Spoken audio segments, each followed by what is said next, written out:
Welcome to the BJJ Executive Podcast, episode 14. I'm your host, Dave Kroll. And once again, as I always say, just starting this week off with a bit of gratitude. It's been a long couple of weeks on the mats. This is the first time in probably about 30 days that I've actually sat down and recorded, and so it's been a while. And every time I'm there, I always feel this just overwhelming sense of happiness and thankfulness and just a sense of community. And I'm happy that you're a part of this journey with me. And like I always say, welcome to my journey, and it's an honor to be a part of yours as well. So speaking of community, this week's guest, Conrad Duran, up until about 45 minutes ago, he and I had actually never met face to face. This is one of those, the beauty of the community here is that it's wide reaching. And we got connected on social media, which isn't surprising. And I think it was probably something that our shared instructor, Rafael Formiga, had put out. And we sort of kind of pulled on that thread together and ended up in a conversation. And next thing I know, he's sitting here in my house early on a Saturday morning going through a little bit of Q&A over some energy drinks here. So without further ado, man, I'm going to welcome my first guest of the June season, Conrad Duran. Conrad, welcome to the studio, my friend. How's it going? It's good. It's been fun to kind of chop it up a little bit. And like I said, this is one of those things. You're not the first person that's just like kind of like popped in and after half an hour of just sitting here chatting it up, man, feels like old friends. We've got a lot of the same topics that we're interested in and everything. And so, so anyway, I'm glad you made the early trip. This is the earliest I've done a podcast. and again, I want to appreciate you for that. So, Dude, and I am not a morning person, but I am very, very happy and appreciative that you brought me on today. I'm surprised to hear that because I'm sitting here looking all tired. I'm about to smash my third drink here, and you're looking bright eyed, all cleaned up and stuff. No, I'm just one of those guys. As soon as I have something scheduled, I'm ready. Yeah, that's cool, man. So you drove in last night. You're down at San Angelo. You drove in last night. Got in. I assume at the 1 o'clock. 1 a.m. Nice, cool, man. So you're feeling super refreshed. You had a good 5 hours of sleep. About a little less probably. So you got a big day ahead of you. Yeah, man. Got a long day. Something we had planned out with my wife for, like I said, like a year ago. Some concert tickets. We're gonna go see a good show tonight over there at the AT&T Stadium. So something I don't get to do a lot. Not complaining, but I'm a very busy individual. Yeah.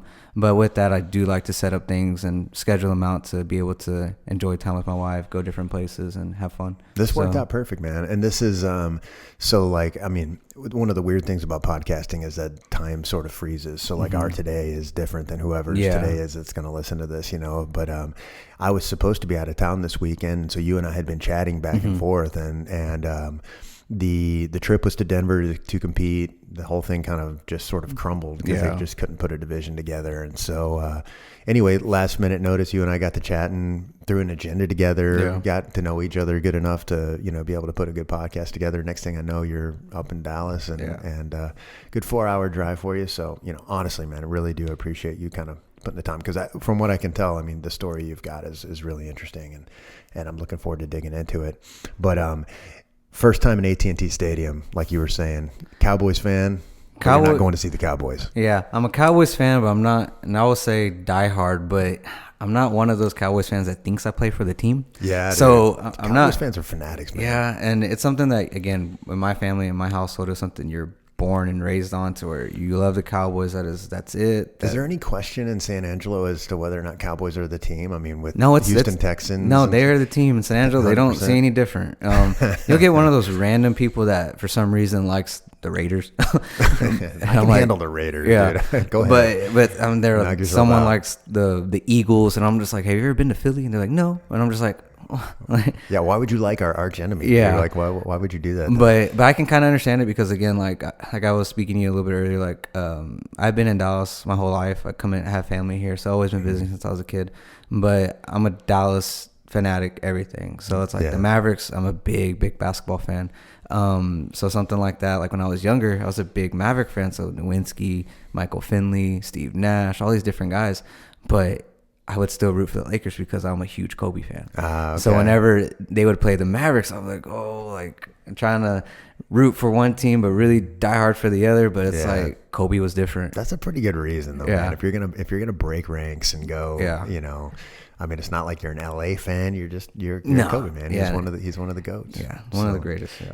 Yeah, we've got. I mean, obviously, you've lived in Texas all your life. It sounds like, and we've had stints in and out of Texas, and we moved to here. We moved back up from Fort Lauderdale in 2018, and had been out of Texas for a while. And the first thing I noticed was what a melting pot this has become. Yeah. Like, so many people have moved in, and like that's not a bad thing at all. But like, especially in like the metropolitan areas. It might even affect smaller towns more. I'm not 100% sure, but around here, dude, there's like, I mean, we got it all. Yeah. So the Dallas Cowboys aren't necessarily the only jersey you're seeing anymore. No, like where I'm seeing cricket, like all kinds of stuff. Like, dude, what is going on? Yeah, San Angelo, I don't see cricket. It's a good cricket, thing, man. I like it, but it's just not the Texas that I remember when I was little or when I was younger. No, yeah, you get people from all over, and like in San Angelo, I mean, it's a melting pot too. So it's like one of those things where a lot of people come to work around San Angelo just because of the oil field stuff. So it's more like San Angelo's like a hub. A lot of people work in and out of San Angelo, are just based there to where they raise their family there. Yeah. San Angelo used to be a more, in a sense, of a retirement town. So like when I was a kid, there wasn't a lot going on other than if you played sports or different things. And we do have two universities there. One's a community university and one's a community school, then the other one's D2 university. What's the name of it? Angelo State University. Angelo State, okay. And then whenever they became a part of Texas Tech, there's some type of branch with them. It got bigger. So, okay. And then so did the base. And it just like after I graduated high school in 2011, it just like San Angelo just started just consistently growing. And then when the oil boom hit again, it was like another world. And right now too, I mean, it's in and out. The oil field isn't as big, but I mean, it's still alive and thriving, but it's not as big as it was then. But San Angelo, you'll get all walks of life in and out, and also because of the military base. So you got a plethora of people there. And you said it's Granderson Is it an Air Force base that's out there? Yes, it's called Goodfellow Air Force Base. Goodfellow, okay, cool. Mm-hmm. And it's an Air Force base. That's interesting. That's cool. Do they? I mean, is it a school for people, or are they actually doing some? So again, having students come in and out of there, and again, don't get me lying, but I know it has to do with IT. Won't hold you to it. All right. So, I mean, it's one of those things that's a technical school, I believe. I just don't know what for everything. But yeah, we get people that come in for at least a year or a couple months just to go to school, and then they head out. And then we get people that are stationed here for 4+ years or somewhat. But then sometimes that gets cut short. Yeah. So, but yeah, it's one of the greatest things I've been able to do with that, because actually how I got into jiu-jitsu was from a military guy. When I started originally training jiu-jitsu was at an MMA gym in town. It wasn't really jiu-jitsu, but it was one of those things to where it was just like a fight club place per se. Gotcha. And me walking in there at 18, I was like, cool. Like I've seen UFC, like I'm ready to do something. Yeah. And then luckily, and we can go more into it later, but luckily one of the guys there was, he had just got there for school, and he was going to be there for a year. And he was a D1 wrestler. He wrestled at the Air Force Academy. And he was also a two-time state Alabama champion. Okay. He was USA Wrestling All-American, all these different accolades. And when I met him, I was like, oh crap, like this is the real deal. But again, he had just moved to San Angelo. He's from Alabama, and this was different to him. Mm-hmm. So luckily, he was a gym rat. He was someone that saw I had interest in something, and luckily he took me under his wing. And then when he left, it was one of those things too. I'm like, well, dang, like how do I? Because again, some people, like you asked me too if I wrestled or anything like that. All my background comes from him, from my wrestling. That's amazing, man. So like when people, and especially as a white belt and blue belt, when I was competing pretty much every weekend, people were asking me, where'd you wrestle? And I was like, pointing, I was like, that guy. Like, this D1 wrestler. Yeah, this guy right here. Yeah. And it was crazy too, because at the time, I think he was like around I think he had just started his MMA career, and he's fought in Bellator since and different things like that. And he's still, I believe he's stationed in San Antonio. Okay. But even at that, because of him, he was the reason I stuck to the jiu-jitsu journey. That's amazing. Because again, I had to go to another gym, because again, we didn't have jiu-jitsu in San Angelo at the time. And I had to travel at least 3 to 4 days out of the week in close to an hour, 15 minutes to another town to train. Whenever he got stationed in that town. And I went to go visit just to hang out, catch up. And we went to our first, he took me, he was like, hey, let's go to Jiu Jitsu Academy. Like, this is your thing. Like, at the time, again, at that place, the MMA gym, there wasn't gi jiu-jitsu. People were just doing no gi stuff. Yeah. And watching ADCC tapes. Yeah. So, like, literally the first class I took part in, the instructor there at the time, he was... we were just learning heel hooks left and right. Oh, really? And that's how I got hurt. And then I didn't train for a couple months. Yeah. And I just left it alone. But then that's when I met that other individual. That's cool, man. So because of him and me going to visit him in Abilene, the town was Abilene, Texas. I went to visit him because he was stationed at Dias. We went to our first gym. The first time I ever been in a real jiu-jitsu academy. And I walked in there and it was like an open mat type thing. And it was no gi. So I was like, okay, I feel comfortable. And I had already competed, I think, like 6 times. Dang. Okay. And just no gi in general. That's a lot, man. And it was with a year span, and I was like, and I had won every single one. And I was thinking in my head, like, oh, I can do this. And I was also at the time 240. So I was a big dude. Yeah. And again, giving some background knowledge to that, I was a power lifter, but I would compete in high school I would cut weight from 220 to compete in 181. And so powerlifting has weight classes? Yes. That's probably the dumbest question ever, man. Yeah. But like it was only recently that I was even introduced to this as like a high school thing. Yes, and it must be a Texas thing. It is thriving. So like that's crazy. And it's one of those things too. It's also like more towards just like how you think of jiu-jitsu, like people do it amateurly, professionally. I mean, people do powerlifting amateurly and professionally all the time. Yeah. There's a couple of gyms in San Angelo. One of the gyms that I work at, and we have kind of like a business type relationship with, called the Bar Athletic Club in San Angelo. The owner there, he actually, I believe he started the team, the powerlifting team at ASU originally, because he went to ASU. And they also do it on the side. They have their own affiliate team, all these different things. And again, in San Angelo, powerlifting's big. That's crazy. And luckily for me, I was able to be at the forefront of that in high school. Because when I was in high school, people weren't getting scholarship offers for powerlifting because it wasn't a thing in college then. But then literally the year I graduated, it just shot. And now, like, I had different people I knew that were younger than me in school and all that stuff that got to do powerlifting scholarships. Wow. And it was pretty great. But how, as a member of the powerlifting squad, like what would your week be like? Like, would you guys be lifting every day? Yes and no. So it was one of those things too, like most of the coaches, so again, this is high school. Most of the coaches were strength coaches too. So when we're doing powerlifting, it was all off season for football. And like if you played basketball, I can see the synergy there. Yeah. Yeah. And it was one of those any things, sport, I guess. It was more, I would say, brute. So in a way, it's like get under the bar and lift it in a way. Yeah. But then that's the following. It seems like that's the objective. Yeah. So, I mean, now it's not. So at least back then it kind of was, because there wasn't a sweet science to it just yet, unless it was like Olympic lifting, but that wasn't the case that we were doing. But it was one of those things too. It's like if you're strong, you're an offensive lineman, defensive lineman, a linebacker, you're a powerlifter. Gotcha. And it was by default. By default. So like when I was a freshman in high school, I didn't know what powerlifting was. I just knew that we had to work out, and I liked it. I liked lifting weights, and I found out that I was somewhat naturally strong, but how much stronger could I get? Yeah. And it was one of those great things. I was very, very blessed to know that I had other coaching staffs there that wanted to see you progress in different areas and knew you were good at it. So it wasn't those things like, oh, maybe some saw it like that because they're like, oh, we just want to make sure this person stays on the right track in school, do different things. Let's put another sport till football season because they didn't do anything else. So it was like that too. But as soon as I did my first powerlifting meet, I was hooked. And it was one of those things too, fast forward to jiu-jitsu. The reason I got into jiu-jitsu was because I saw the resemblance in powerlifting. Because of the way it's you and the bar. Yeah. It's you and an opponent, if you're talking about competition. Yeah. And it's y'all. That's it. And in jiu-jitsu, I mean, yeah, you may have like depending on the division, 5-10 minute match, depending on belt rank too. And powerlifting, you have like about 4 seconds. Yeah, that's to get that up. Because you either do it or you don't. Right? And I've seen a lot of injuries in powerlifting too, same way like I've seen in jiu-jitsu, and also like the weight cut mentality to it for both, because I've done both.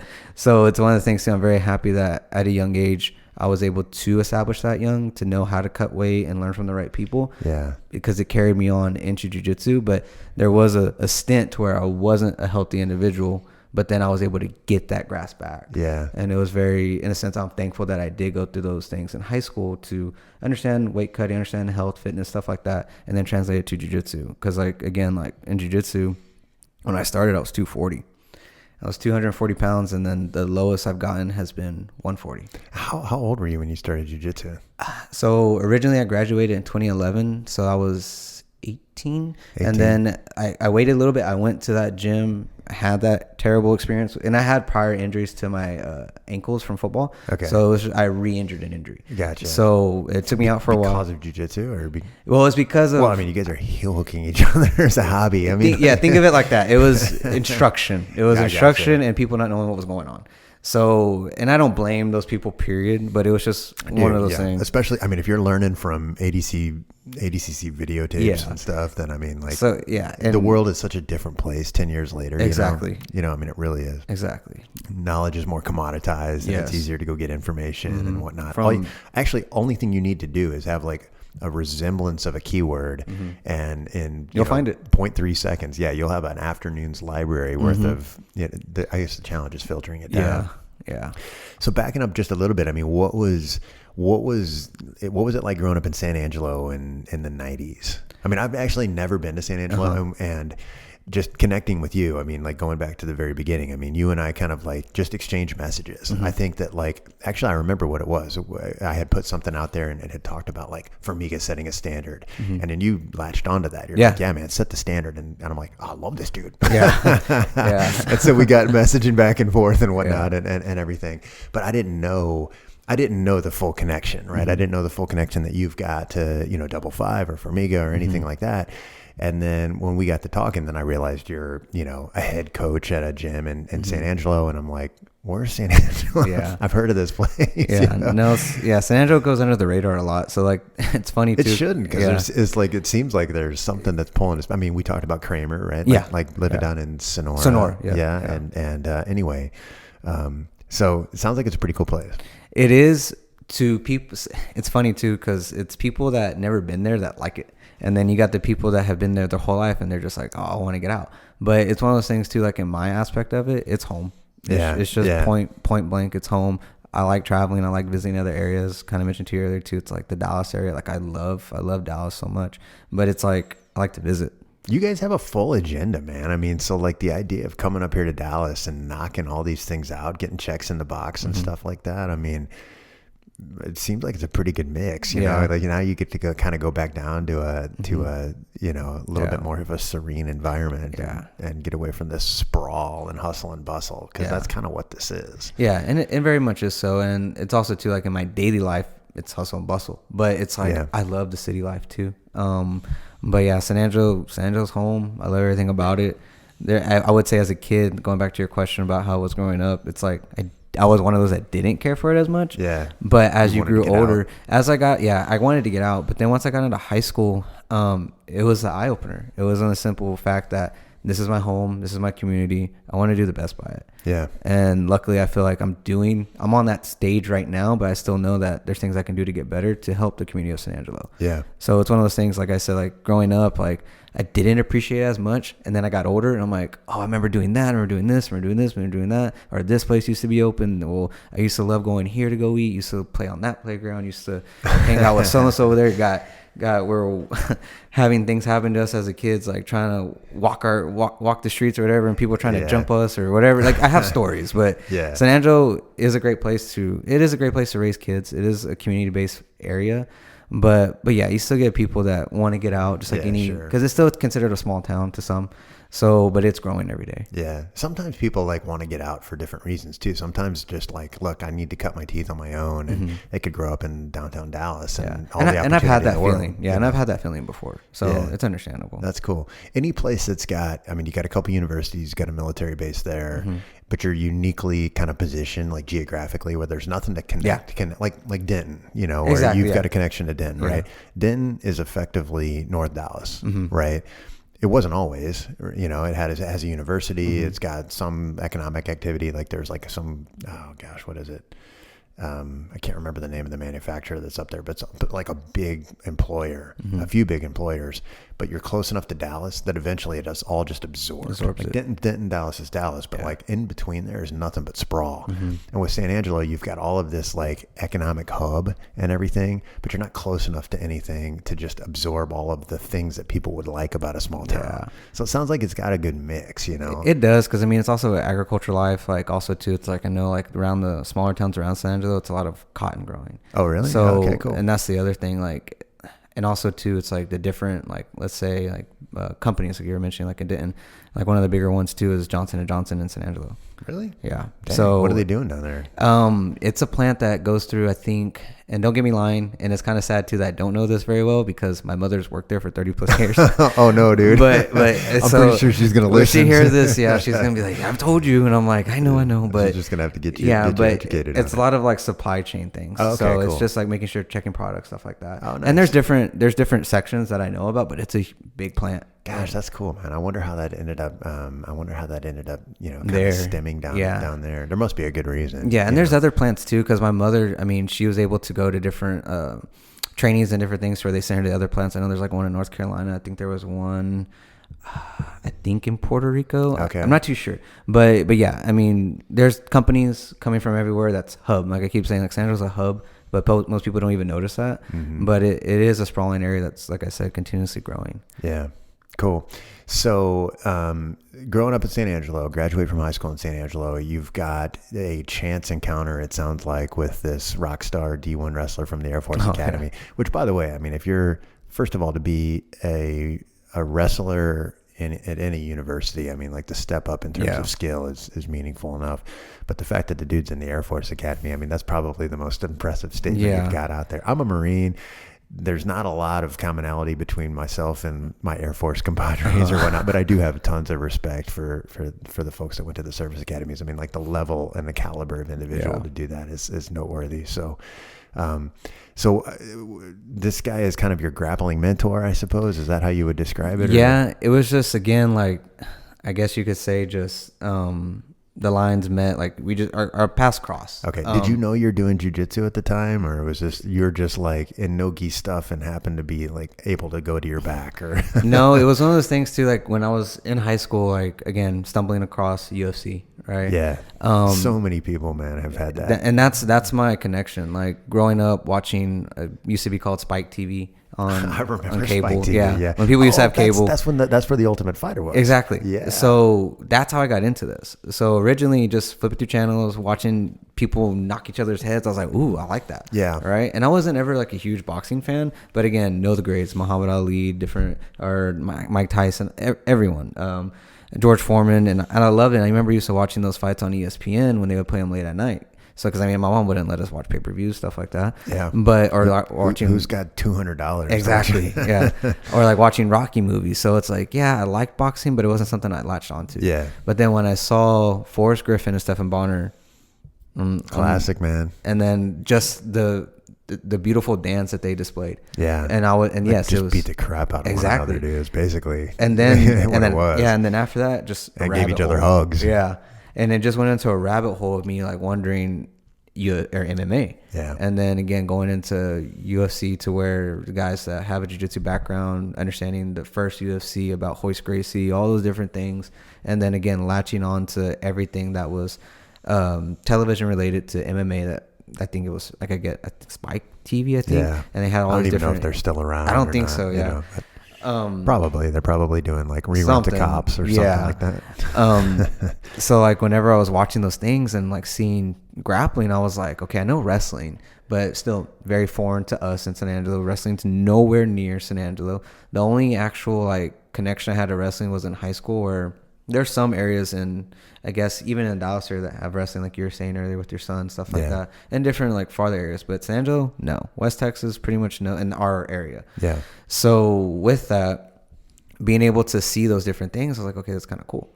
Right. But wrestling, I just didn't know anything about. But when I saw people latching on arm bars, guillotines, triangles, I was infatuated by it. Mm-hmm. And then being able to later on, after graduating, I knew I wanted to do something different. I did have a few college offers to play like D3 football and to go to college. But just life changes, different stuff happened, and I didn't want to do that. So then knowing that, I just started researching different things in San Angelo that maybe had jiu-jitsu, because I was always football, always school sports. Never thought about looking out to other avenues. And then seeing that there was a gym that offered that. And again, it was very plain, not knowing what it was, but I was like, it says jiu-jitsu, I'm going to go. Yeah. And then again, walking. You're connecting the Forrest Griffin, Stephen Bonner, Ultimate Fighter series, all this other stuff. Or like it's just a buzzword, you know. Or like even like the movie Never Back Down. If you remember that, I do. That was the other thing. Yeah. Like I was like, okay, this is what I'm gonna do, this is what they do. Yeah, I'm like I'm gonna go do it. Yeah. It was not that, but it was. And again, like I was telling you earlier, it's like we were in there, and the instructor there at the time, he was teaching people how to do heel hooks, and we were obviously. No one was belt ranked. It was just shooting. It was terrible, but it was one of the things too. I was happy to learn it that way, just because it opened that avenue. Because again, I got injured from learning heel hooks. Yeah, shocking. Yeah, and then I again had prior injuries to my ankles beforehand, so it was kind of one of those things. And then took some time off. I was like, I'll just leave it alone for a while. Went back and met that individual that was from the Air Force Academy.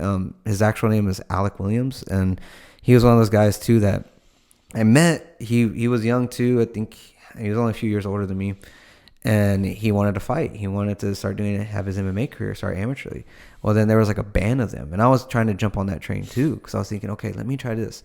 But again, at that time, I was 240 pounds, so I had already blew up after high school, that whole thing, and then I was just like, okay. Were you still powerlifting then? No, I was out of shape as out of shape can get. So the stuff that I was latching onto with jiu-jitsu was all eating power like a control. powerlifting, but not doing the powerlifting part. Exactly.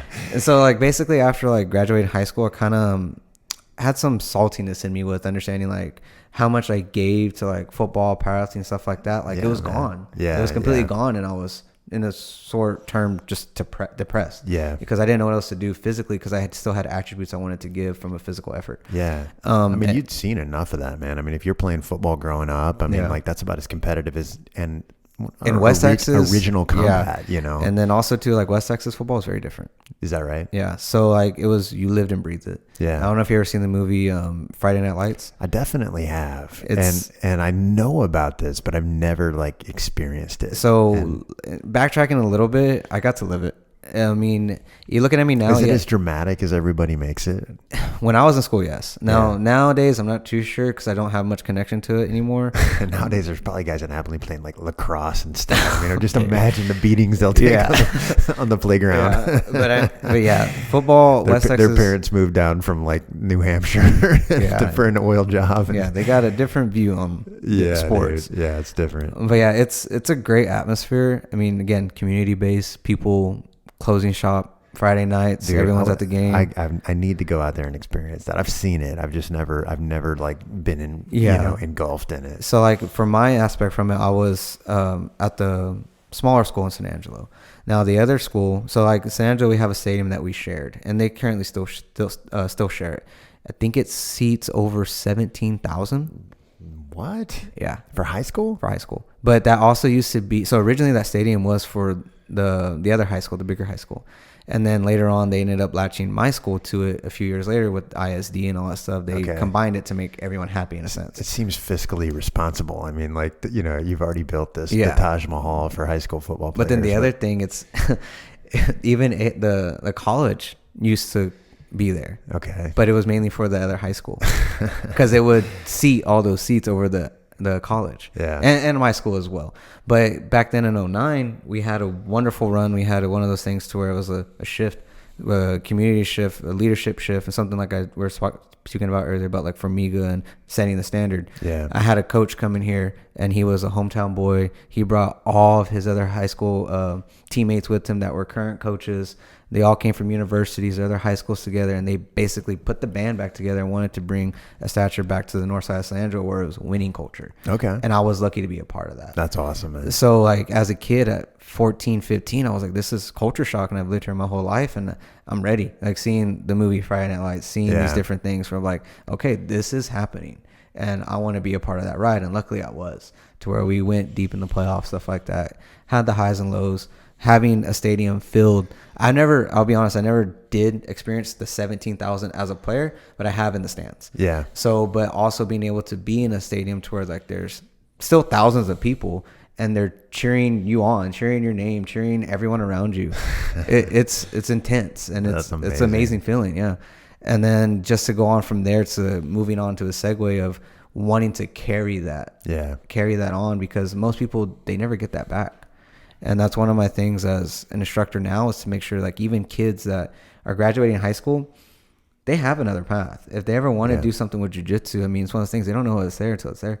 And if they're able to ever hit on it at a young age, because not every kid's going to be good at throwing a football. Not every kid's going to be good at kicking a soccer ball, Right. shooting a basketball. There's some kids that feel, in a sense, like they're not heard to where they want to do something. They just don't know what it is. Yeah. And sometimes a physical activity where it is, in a sense, like someone controlling you, like in jiu-jitsu, it opens up different areas of you as a person that you never understood that you had. And I've seen that happen with kids, and that's what kind of pushes me day in and day out, like within our academy, is to know that, hey, we're providing an outlet for kids that they don't even know can take them anywhere. Totally, man. There's this like laboratory element to it where you can see where they're able to play, you know what I mean, a little bit, and kind of like discover this new side of themselves. I love that as well, man. And we were talking about that before we started recording, obviously, and I definitely want to get into that when we get into another section, but like I don't know, like how rewarding it can be to just see the light switch go on for somebody that's like, you know, like, whoa, this is a whole new version of me. Like, imagine how much runway that creates for them for the future. It might just change their life, man. The whole trajectory could be changed by a small series of events that you create for them as an instructor.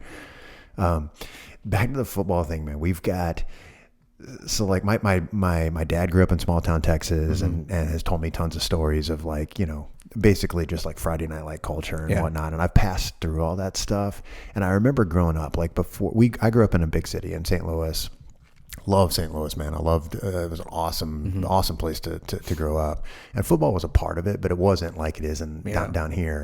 And I remember before that, we lived in a small town in Oklahoma. And I remember my mom and dad still like going to seeing, like we would shut things down on Friday nights and we would go watch the game. And I keep saying that I want to do it. And now I'm just like, I'm like setting reminders on my phone. Oh, hey, like the local football team's playing on Friday night. They're playing their rival. And I'm like, nah, I'm good. Well, I'll have to get you out clearly one day. Dude, 100%. So if this didn't work, then, and maybe I ultimately will end up coming down and because there's a lot of other folks in your gym that I definitely want to, you know, get to know. Maybe we'll have to wait till football season and make a Friday night out of it. We can definitely do that. And one of the cool things too, because right now too, I'm in talks, very prematurely talks, but being able to go back to my high school and speak to players, stuff like that, and kind of give because one thing that, like I was mentioning with the coach that came in during my time, he brought back, again, a standard. So one thing he showed us is everything's accomplishable if you put your mind to it, which again, you think that's cliche, whatever, but it's the truth. It is legitimately the truth. And he would show us different things, his connections. So I remember at times too, like we would be playing a game in Amarillo and we would stop in Lubbock and be able to train like walkthroughs at the Texas Tech facility. As a kid, that means the world. Yeah. Being able to see the college locker rooms. Now, I wasn't a Texas Tech fan, but I was one of those things where it was like, this is possible. Yeah. And if it's not football, it's something else. Yeah, right. But even at that, being able to see those different things, aspects, and live stuff like that. Because again, traveling as a 15-year-old, because I played varsity as a sophomore, which wasn't known then. It was just me and another guy with a band full of seniors, basically. Yeah. And other juniors. But it was one of those things, too, that I was lucky enough to take part in as being a starter, I think 2 weeks in as a sophomore.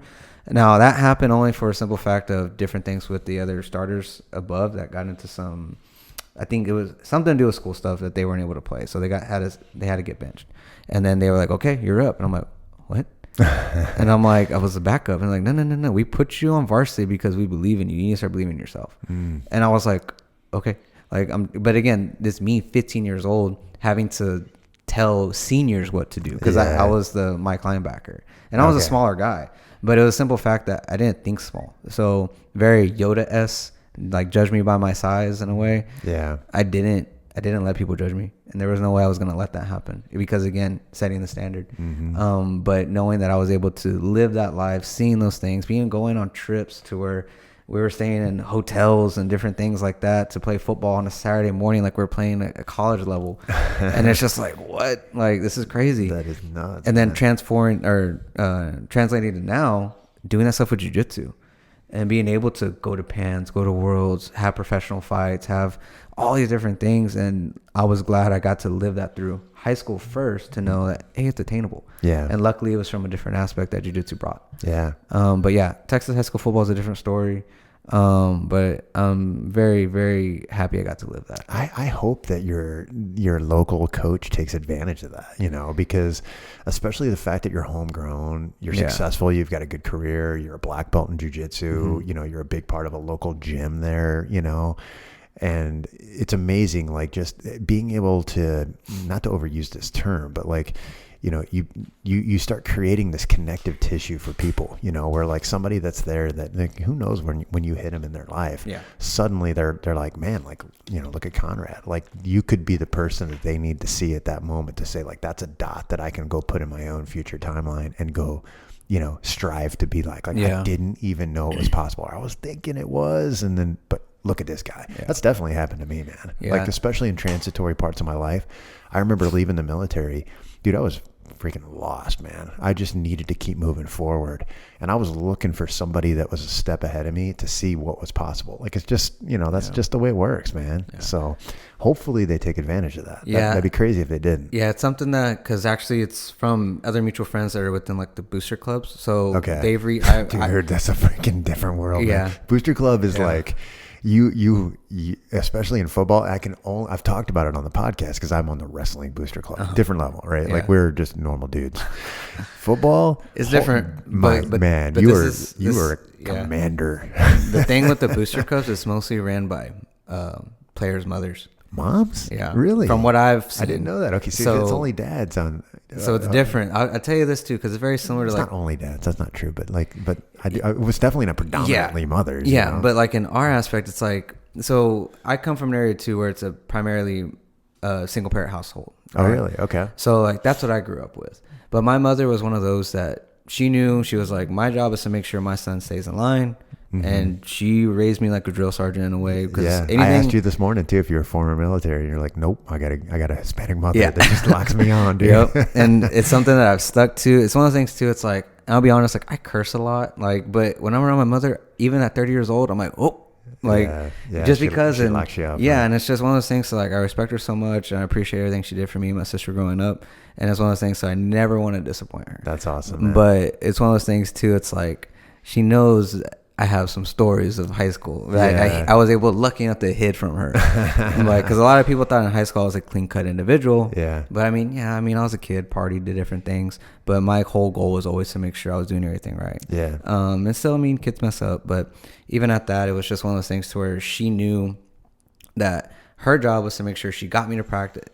Like how you asked me, oh, you're early today.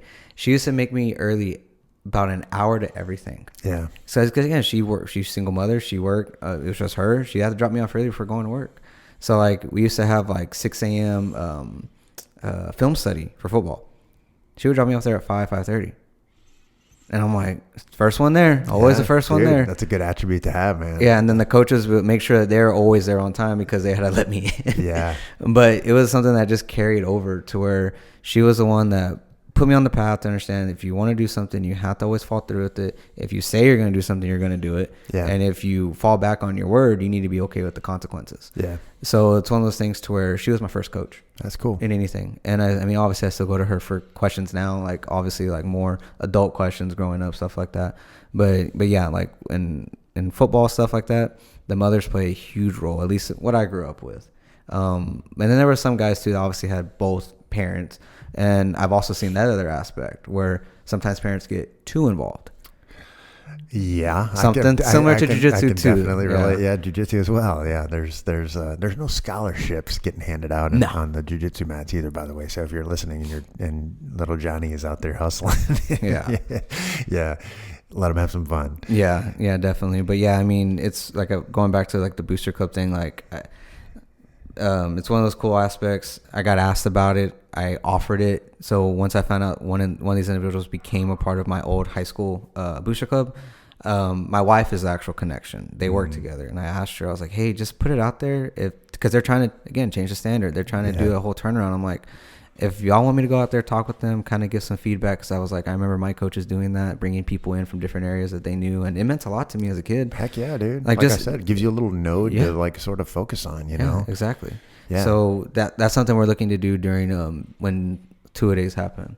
So I can't wait to do that because that was my thing back then. Yeah, who wouldn't want to do 2 days without doing 2 days? Yeah, and I even told like my wife, especially those that have experienced 2 days. Like I tell her too, I'm like, shoot, I may even just join with them. Like I love that intensity. That's cool. Yeah. Well, not to fast forward to the end too much, like, but obviously, and I don't think I even mentioned this, but you're a black belt under Formiga. Yes. And we talked a little bit about the beginning, talked a little bit about kind of where you're at right now. Like, what were the next stages for you, man? I mean, I know you mentioned you met Formiga like when you were kind of a scrappy purple belt. I mean, like, how did you come up through those ranks in such a small, tight community? So going into like meeting Formiga, I met him in 2019. I was already established purple belt. So like my lineage, at least from just me, I started training in a gym in Abilene, Texas called Zombie BJJ, and I got up to purple belt from them, from under Joseph Tonchi, who's how far is Abilene from you? From me, an hour and 15 minutes. An hour and 15 minutes. Mm-hmm. So even in the 2000s, I guess, or 2010s, I guess it would be, you still had to travel over an hour in order to get some jiu-jitsu. Yeah. So going back to the individual that got me into it, stuck with it, he took me to that gym just to visit in Abilene. And again, I did my first rolls, and me at 240 pounds thinking I can manhandle someone that was 140 pounds didn't go my way. Well, I mean, the story is old as time in jiu-jitsu. So that's what got me on the ball. And I was like, I spoke to Joseph Tonchi, the head instructor there, and I asked him like, hey, like, is there any way I can just come up here on open mats, like on a Saturday? Because that's all I could do at the time. Uh-huh. And he was like, man, just pay this X amount a month. And it was way less than what, again, he did an amazing deal for me. Yeah. And he worked with me, and he said, just come as many times as you can. Whatever you can make. If you have an off day, just come. And I trained there for 4 to 5 years. This is Abilene. And this is Abilene. And again, I would drive an hour, 15 minutes.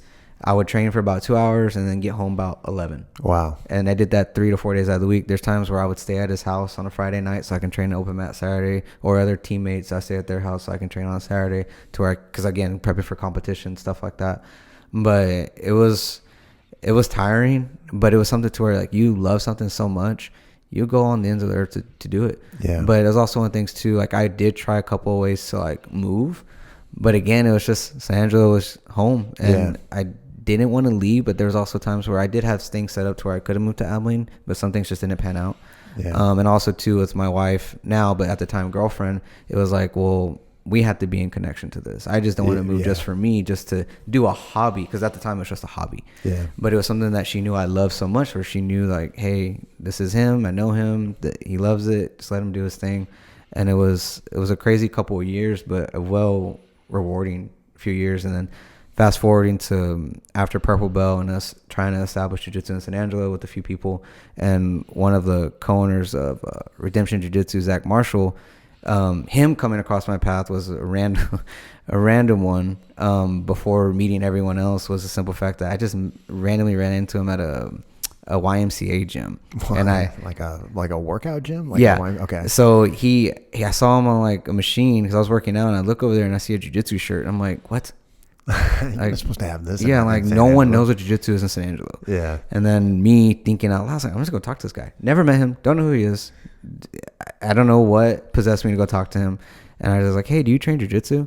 And he was like, yeah, I train. He lived in Midland at the time, Midland, Texas, which is West Texas as well. Mm-hmm. And he said he was opening up a business in San Angelo, and that he was going to also try to bring jiu-jitsu.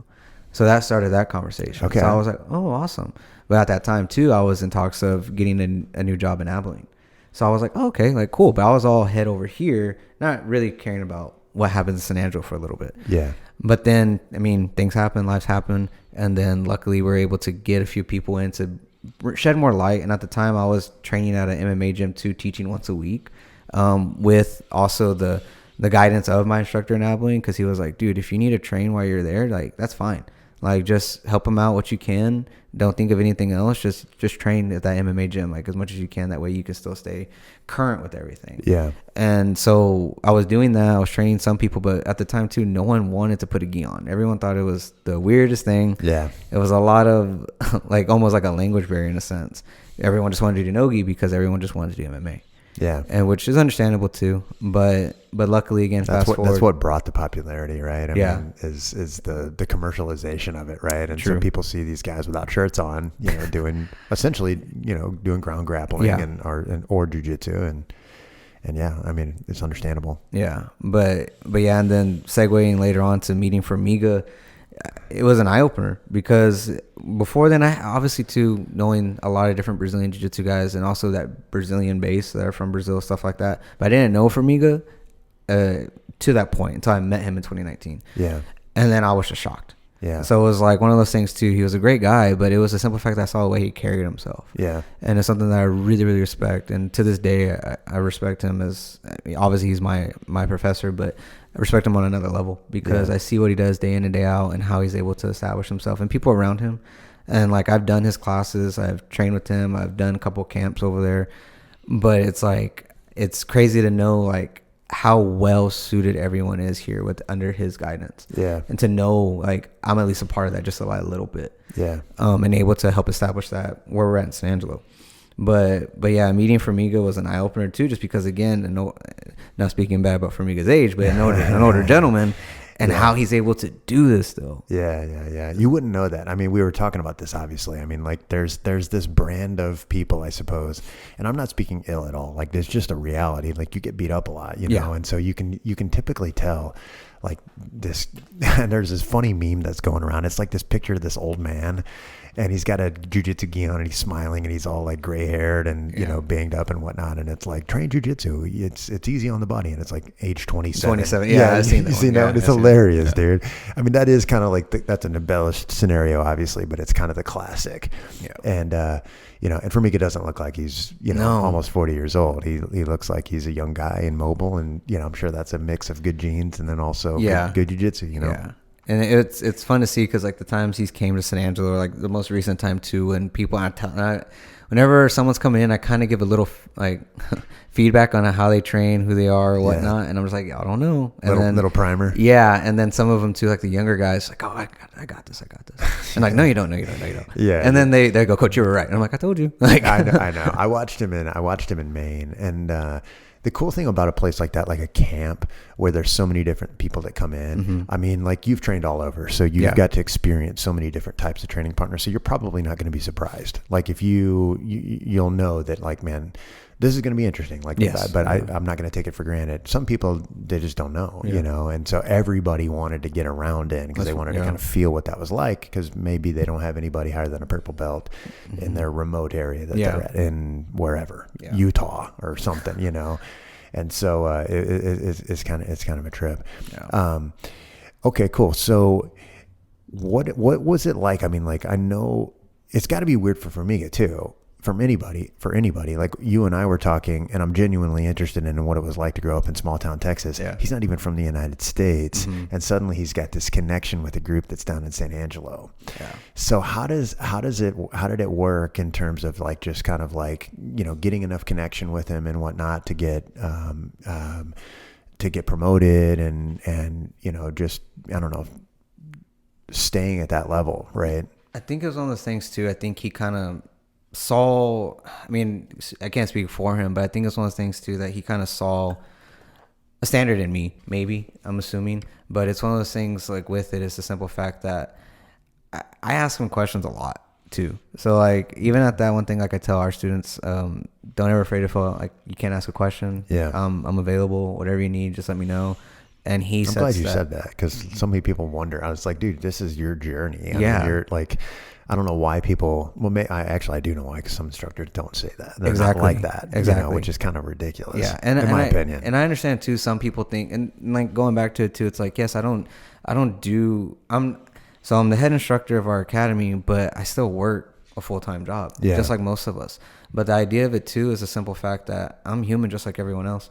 But even at that, like you switch it to the point of like, let's say like Formiga or another person that's a head professor somewhere, but it's also the school owner. That's their primary job. Like they need to be all in on that. Yeah. But then I can see it too, and from friends that I've had in the past tell me stuff like how taxing it is. Yeah. But I also understand how taxing it is when you're trying to do it with two outlets or two primary things. So it's like for me, it's like I run it like it is my main thing, and I have to, because if not, the students are going to catch on to that. And then if you don't care, why the students are going to care to come learn from you and learn from the other instructors? You want to create an environment that's selfless, and always progressing to knowing that you're there for the student. And that's one thing too I noticed with Formiga and his students is everyone loves it there at Double Five in Highland Village. And the same time, the first time I did a class by him, I was like, man, if I ever moved over here, like I already knew where I wanted to be under, no matter what. Yeah, that's it is pretty obvious, and it's kind of cool because like he has a curriculum, right? And like typically what we'll do in class is we'll have, I mean, there's a focus for the week. And so, right, like this last week, we've been focused on deep half escapes. Like that's it, you know? So like all week long, you're working on one or the other. And then at the end, you bring it all together. And like, you know, he pours himself into these types of things. And after doing it for 30 years, I mean, you would think that there would become a little bit of redundancy that would come in. It doesn't come out that way, dude. It's just Tuesday in the present day. This is what I'm doing. I love to do it. And it becomes really obvious with folks. It's funny, like, and I'm kind of curious. This is you brought something up. I mean, you've got a lot of different folks that come into the gym. Allergies, crazy. You got a lot of different folks that come into the gym. This is going to sound really messed up, but I've gotten really tired of the term hobbyist. And the reason is, and maybe I just need to think of it a little bit different. Nobody ever says the things like hobbyist basketball player. Like, obviously you're not a freaking pro. You don't play on the Lakers. You're not Kobe Bryant, you know, like you're, you know, but like there seems to be these two camps in jiu-jitsu. And the reason I don't like it is because I've never been on the pro camp. You know, I've always been, it's like you're either or. You know, well, now I guess then I'm a hobbyist. It has this connotation like, well, you shouldn't go in there and work hard, you know. But dude, I like to push, man. I like to be around guys like you that are gonna, you know, be able to get pushed in my training and whatnot. And then I think it gives people kind of an out, you know. You're right. Like it does give people an out, and that's one thing I try to like make it understand, at least in my classes, because like I make sure that everyone understands within our academy that all of our instructors are very different. But the idea of it is they're there to make sure you get a push. And you're also enjoying it. If you're not enjoying that push, then there's something wrong with your connect to what you're doing, or maybe it's us as instructors. So that's one of the things too I understand. It's like I can always make myself a better instructor because I love this game so much. But that's the thing too. So like understanding, and with our staff too, I do use the word hobbyist on our end. So do I. And, you know, by the way. It's because that's what it, in a sense of, we don't have another term to use it. I know. But then the other idea, I think like you, it's like, just because this guy isn't getting ready for a competition or he's not getting ready for the world championships doesn't mean he doesn't want to push. And we can do that. And like, but I do have those guys to where I know it's like, that's not what they're there for. Yeah, for and sure. If they're man. not there for that, sure. they recognize it. And luckily we're able to have that type of atmosphere to where we know who's going to go hard with each other. And we know who's going to not say like skip out on it, but knows like, hey, this ain't what I'm here for today. I'm going to worry on this area. And I'm like, okay, that's perfectly fine. Because you're doing the best part for yourself. But one thing I always like push to everyone that does a class is the fact that don't count yourself out. You count yourself out, you're going to do that to something else in life, and it's not going to benefit you. And it can be to anything. So the same thing, like if someone's trying to get on a diet plan, someone's trying to like, oh, I'll do this next year, I'll do this next week, or the whole New Year's resolution thing. And that's one of the things I can't stand. And the same thing, like when I have mainly like if someone say I can't, like it irks me. It irks me, especially in the kids class where they go, oh, I can't do this. I'm like, I can't, don't live here. That's my simple reaction to anyone that says that. That doesn't live here. You can do it if you choose to. If you don't, you'll never know if you can until you try again and try again and try again. And if you fail, you fail. But that's one of the things that I love about jiu-jitsu is because you're able to take that aspect to where, again, I've done this at a high level for a long time in a sense. But even at that, I don't feel like I'm technically like on a Formiga level. I'm not. And I know that from an experience point. And also because I feel his training method. I know how he moves. And it's like, I want to get there. I want to be that type of movement at that age. But I need repetition, no matter if I've been doing this 10 years or not. But even at an athletic ability, what if my athleticism goes away? I don't know what's going to happen in a few years, to a month, to a week. Right, exactly. And then again, days to where I'm feeling like right now too, it's like legitimately when I turned 30, it's like I woke up the next day and everything hurt. And I'm like, okay, people were right. They've been telling me for years. And I'm like, but no, I got to set the standard. But yeah, to me, I see it as, yes, it's, I don't want to say, because not everyone's a professional either, but there are competitors or versus a hobbyist. We're all jiu-jitsu players at the end of the day. We're all martial artists. And that's one thing I'm looking at right now is to making sure that we keep that intact, that method of, in a sense, like not samurai-esque, but understanding our background of this. Like we're doing something that's we're volunteering to do this. Yeah. We're choosing to do this art that is physical demand on the body, but it's fun. Yeah. And you can push yourself and push your friends. You can push anyone to be better. And if you feel like you do not need that push, well, to me, I feel like you're doing yourself you're not giving everything that you could. Yeah. And that's one thing I try to stress, is to make sure people understand, like, as long as you put your mind to it, you can do anything. Yeah. I think that's totally true, man. And the physical element of it, right? Like, everybody has to, you mentioned turning 30 and then things starting to hurt. And I was the same way. I don't remember what year it was, but it doesn't seem like it gets any better. So you picked a year, and it's probably not going to be any better than it is right now. Because eventually you get in enough shape where it's like, if you're 240 and you need to lose 60 pounds or something like that, okay, cool. You got a lot of upside in front of you, you know, but you're not 240 anymore. You know, you're in shape, I can tell, and you're a black belt and you're a high level competitor. So, like, you know, the margins are thin and age isn't going to help that. But then I see these guys, like, we have a guy in our gym, his name is Ted. He's 58. I don't know, something like that. I mean, every year he just doesn't count. And we were having this conversation the other day. We call it like the old man wall, right? Where, like, I was limping along, my wrist was broken basically, and then another guy was all jacked up for some other ailment, and we were sitting there laughing about it because we sat out like the third or fourth round in sparring. Dude, there's Ted out there. He's like, whatever. And you know what he's doing? He's letting himself get tapped. He's learning in each round. He's setting objectives for himself. And so I compared this. I'm getting ready for a competition right now, and I'm managing my body as well because I'm not 100%. Yeah. So what? You have a career. I have a career. I never ever go to myself in the mirror when I'm getting ready for work and say, like, man, I don't feel like I'm 100% today. You know what? I'm not going to go to that meeting because I won't be able to be as smart as I know I can be. But we do that physically all the time. We're like, I'm not going to go to training today, you know, because I can't use my right hand. Like, it's just like, why are we differentiating it, you know? And if you want jiu-jitsu to be a part of your life, it's starting to kind of click for me. Like, I need to be able to sort of shift my mindset to the same way I did out of necessity as a finance guy. Like, dude, of course I'm going to go to work today. Why wouldn't I? Exactly. My mom or my wife and my kids depend on me. They need you. They need me, right? But when it comes to jiu-jitsu, we're like, no, I'm good. I have a slight headache. Yeah. No, and you Conrad see it a will lot. beat me. I have to give him my all, you know? And so, like, my ego just overtakes the whole situation. Yeah. And it's crazy, dude. It is. And it's frustrating at times because, like, as an instructor, you see that and you don't want people to find the easy way out. And at least in my viewpoint, right? And again, I can't speak to every instructor, but sometimes it's just like, in the room, I want everyone to have a good day. Yeah. And if that means getting your ass whooped, that's part of it. Yeah. Like, I've been on that edge too. But it's one of those things too, like how you kind of mentioned, like, if you're injured or whatever, like, kind of going back to the Kobe thing because again, Kobe was a big idol to me as a kid. And then, so, like, there's like a picture you'll see where he injured his shooting hand, and you see him at the free throw line shooting with his left hand. Interesting. And that's what or like when one time, I think he had torn his Achilles and he got fouled and still went and hobbled to the free throw line, made the 2 free throws, then sat out. Or one time he broke his pinky and he just had the training staff pop it back in, go back in. Stuff that I've done too, probably not a smart thing and as a child, but like in playing high school football where you take injuries and you just pop it back in and go. Yeah. Now, this is the other thing with that, like talking about like it being voluntary with jiu-jitsu. Like, yes, you're paying for a service, but you can't cop out at the slightest little thing. Yeah. And that's what kind of irks me at times because it's one of those things too, because talking about like physical trainers too, like sometimes like people go to physical trainers, yes, because they want to get in shape, but they also just want someone to tell them what to do always. Yeah. And that's not what jiu-jitsu is.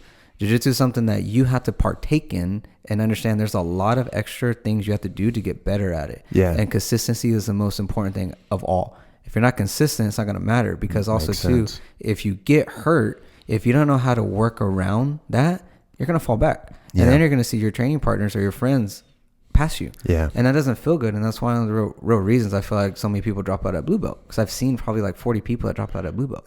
Yeah. And I remember all their names. Yeah. And it's one of those things too. It's like not. You saw that as an instructor? As an instructor and as just training. Yeah. So it's one of those things. It's like you just, for me, I feel bad. Like in the instructor point, I feel bad. Like what could I have done better? Right. So it's me trying to think, okay, how can maybe I should have had a conversation with them. Maybe I should have I wouldn't say be a little less push worthy to them, but maybe that's not the way they learn. Yeah. So one thing as an instructor I've learned on is like, yes, everyone's different. Everyone takes a different criticism differently, but they have to get it in a way that they understand. Yeah. So you can be critiquing and criticize someone in a positive manner, but if you don't know how to speak to a person that you may not know every little thing about them, they can take it the wrong way. Yeah. So it's one thing that for me, at least, I've been working on is to make sure, like, again, I know I'm not perfect, but when you come to me as a student or whatever, you know what you're getting. Yeah. And that's why you come to these classes, is to know. And with all of our instructors, like, everyone has a different area where they're so good in. And I'm very happy that we have the stat that we have at Redemption, because everyone brings something to the table. Yeah. But yeah, it's one of those things too, is like, I make sure like people, they don't find the easy way out. They say, coach, I'm injured or something happened. Like, okay, assess the injury, make sure you're okay. If you have to go get it checked out, go get it checked out. But what can you do on the side? If you can't train, okay, go to the gym. If you can't go to the gym, study. If you can't do either one, come here and watch class, because it's going to benefit you. And I remember having injuries like that. I mean, I've only taken time off of an injury once in 10 years. Really? And wow. I only did it for 2 months. Wow. I had an AC tear. I was in Worlds, I think it was 2015, Nogi Worlds, and I I jumped a triangle, flying triangle, and I slipped my own sweat and shoulder. Landed on your shoulder? Landed on my shoulder. Yeah. And right then and there, the medic staff, and I finished the match. It was out. The guy... Hear a pop? I thought I did. Yeah. So when I was going, the guy that I was going against too, he noticed, he saw the agony in my face, and he was like, and we're real tight, half guard type thing, because even though I slipped, I was like, I'm not letting you pass. So like, I'm in pain, but I'm not letting you pass. Yeah. And then he looked at me, he's like, man, are you okay? Are you okay? And we're just right there in the middle of the match. And I'm like, keep going, just keep going. Yeah. And I will say, yes, that's probably dumb. And some people may hear that and be like, well, that's not smart or whatever. I'm like, yeah, but it helped me with other things. Yeah. So it's like, it's also a high level competition. Exactly. You know, you're talking about like, this is a lot different than Tuesday night. Yeah. You know, and I think that was like the 4th round in. So I was like, and if I were to get to, and again, it's blue belt, but still this was my epitome of my black belt time, because it was the first time I did a world championship for Nogi. So I was like, I'm giving it all. I didn't fly all the way to Long Beach, California to go out like this. Yeah, in the 4th round. Yeah, you know, and I'm just like, I'm gonna do my best. And again, and I still even know the guy today. The guy that was, it's crazy how jiu-jitsu, like, you can fight people and become friends with them. It is nuts, man. End up being like in like group texts. Yeah, people that were in your division. It's nuts. I mean, like the scenario that you're just describing there, I mean, like, that's probably where that relationship between like hobbyist and professional comes it changes. Because like, you know, and I should clarify, like, I'm by no means endorsing fighting through a popped AC joint on a Tuesday night. Yeah. You know what I mean? Like, you had, like you said, you'd spent probably $1,000 in registration, airfare, everything else, just in direct cost to go to the event itself, yet alone, like the months and months of preparation and expense and sacrifice. You're in the 4th round of World No Gis. Dude, I'm not. Yeah, it ain't happening. That's a lot different. You know what I mean? That's a lot different. It's one of those things. Like, I'm gonna go out how I choose. Yeah. And I think, like how you're saying too, and it's the same aspect. Like, that's not what we're saying. We're not saying like, oh, it's like you said, a Tuesday night and you have a popped ACL or whatever. No, that's not what it's getting at. Man. But you have to know a serious injury versus a minor injury. That's right. And also understanding your mentality, because you can make it worse than what it really is. And that's something that I did get to learn from a young age, playing, doing sports the way I did in high school. But yeah, it's like, it's just one of those things, like, you know when you know, and if it's that bad, you need to get it checked out. Yeah. And that's one thing I stress to all of our students. If it is something injured, go get it looked at. We're not professional. I'm not a doctor. Some people probably think I'm psychotic with some of the stuff that I've done with injuries, but I've never broken anything. I know that. Yeah. I've just always tore or fractured something, and most of it even stemmed from just football. The only thing I ever actually injured in jiu-jitsu was my shoulder. Then I've never, luckily, knock on wood, I haven't had a serious injury in jiu-jitsu. Minor, yes, but most of it's always flare-ups from high school football. I think people have to, when it comes to injuries, you need to be really honest with yourself, because like you're blessed, man. The level of jiu-jitsu that you've participated in and the level that you're at right now, to only have one serious injury is I don't know if it's unusual or not, but it's definitely a blessing. Yeah. A lot of people are going to, especially as you start getting a little bit older and deeper into your 30s and 40s and whatnot, if you're making it that long, man, people get hurt. But like, you have to be honest with yourself, and at some point everybody has to take ownership of their own training. Exactly. Right? Like jiu-jitsu is a skill development. And so if you sprain your wrist, and grips are difficult, like rather than using that as a cop out, like you need to challenge yourself to work without your right hand for a while. Exactly. You know what I mean? You're going to get so much better, but your ego is going to get put in check big time. And that's what happened to me too when I injured my shoulder, because again, when I was there, the training or the medic staff took me to the side and they looked at it and they said, hey, just being honest. And luckily the person that was assessing me also trained jiu-jitsu. Yeah. So he was telling me, he was like, hey, just to be honest, this is my opinion. I would just go, we have a sling, you can put it on. You should probably take about 2 months off of training. Mm-hmm. He was like, if you do go back home, he's like, where are you from? I go, Texas. And he was like, okay, whenever you go home and you do feel like you need to go get it looked at, I'm just being honest with you, they may make you do more and want surgery, all this stuff. Honestly, if I'm telling you the truth, take time off, take 2 months off, ice, do some resistant band training, but you got to stay off the mats. Yeah. I listen, as in he said 2 months, I did it for 2 weeks because I was a mat rat. Yeah. And again, traveling back and forth, like I was like, no, like I'm going to miss so much. And I didn't at the time have the luxury of being able just to go watch the class. Like if I was going to drive an hour and 15 minutes, I wanted to train. Different, yeah. So 100%. It's a little different than some. Yeah. So like when I went, after I took the 2 weeks off, I got caught. And the guy that was training at the time didn't know I had the injury. And I didn't tell anyone. But like now, that's one thing I try to preach. I don't like saying the word preach, but preach to students is if you have an injury, tell your training partner. Yeah. It's not you copying out. It's you just trying to shed light, because then they can assess something else. They can drill on another area, or if you are able to spar, you're able to do it in a different viewpoint. Yeah. So it's safety first. But back then I didn't care. I'm just being honest, because I was young and dumb in a sense. But when I was training and I got caught, I got my back taken and he trapped my arm on the shoulder.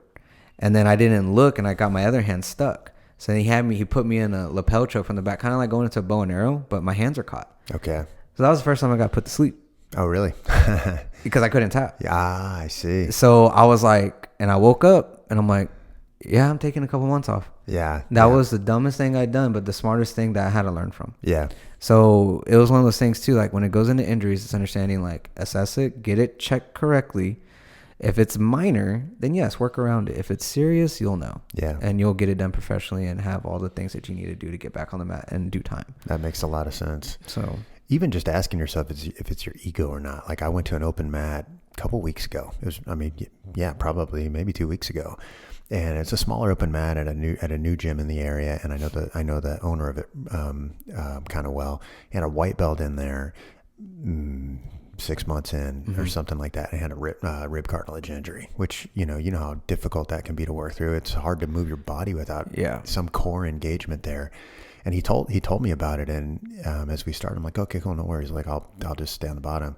Dude couldn't move without wincing in pain. I'm like, bro, you probably should not roll. Yeah. Like if you have time to come to jiu-jitsu and your schedule permits it, sit on the side and watch, but like, I mean, in that case right there, his ego wasn't preventing him from doing anything. But then there's some people that are like, I'm healed, I can move, but I know I'm not 100%, and their ego prevents them from progressing. And it's a shame, because you're going to have to address it at some point. Yeah. It's one of those things too, like you're saying, it is an ego thing. I know it's cliche to say in jiu-jitsu, it's like leave your ego at the door or whatever, but it's right. Everyone, but dude, it's 100%. It's there, it's relevant. Even if it's out of respect for who you're training with, like if, for example, like you and I have never had a chance to train.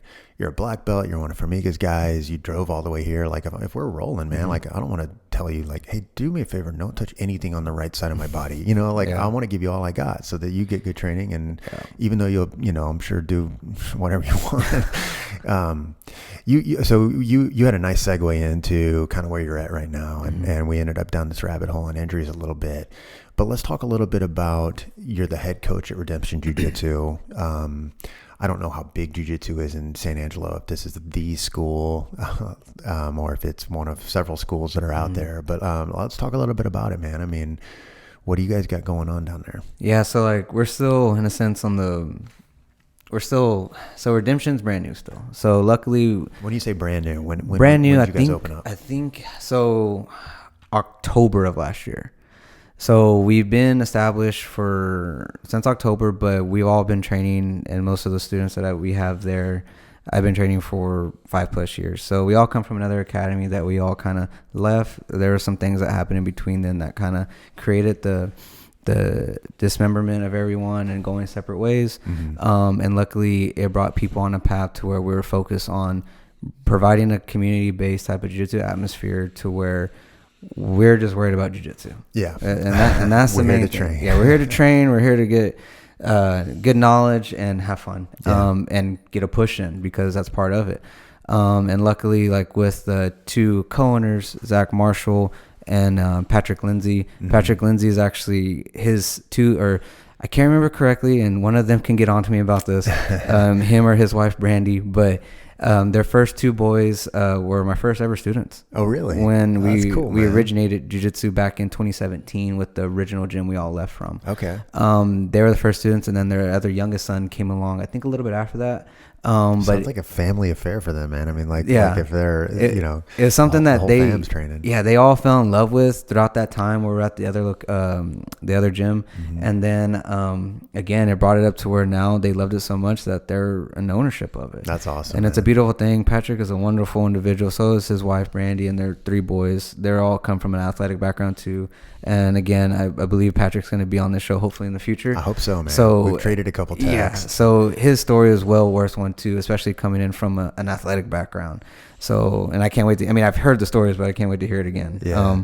But again, like it's a wonderful family. And then segue into Zach, who's someone that I mentioned before, that I met randomly at a gym, and him bringing a business to San Angelo that he does. Again, he owns another business called the Marshall Pint. And it's like it's a tap house, stuff like that, to where multiple type of different brews on tap. I will say I'm not, let's say, fluent in beer language, dude, but he's your guy. Yeah, he's a man. Like if you start getting into it with like micro brewers or craft brews or something like that, dude, you can quit. It'd be like throwing a ADCC video in a room full of jiu-jitsu guys. Yeah. Like everybody suddenly is an expert and has an opinion and advice and whatnot. He's definitely beer people are like that, man. Yeah, he's definitely an expert. I know I've gone through rabbit holes with him with that. And I'm lost. I'm lost. Science, man. Yeah. I mean, it all originated some random strain of yeast landing in some farmer's, pot, and fermenting some alcohol. But nowadays, man, you got guys that have they have a high school background and they're like biologists from beer, because it is super sciencey. Yeah, does this place? Did they make their own beer? No. They do not. So they just have a ton of different. They just types. have a ton on tap, stuff like that. That's cool, man. Back in the day, I would have really liked that. Yeah. So he's a man for that, and again, his business also too within the Marshall Pint, and again, hopefully he can be on this podcast too one day. But just talking about it a little bit, it's kind of more towards jiu-jitsu-ness. So it's like in a sense of like they also have like different things, like so they sell food, stuff like that, and it's like the bow and arrow nachos, like talking about jiu-jitsu. Dang, or like there's a samurai statue, or like something to do. There's always like a tidbit to jiu-jitsu. Man. So he's like me, jiu-jitsu nerd, loves jiu-jitsu, been training for years.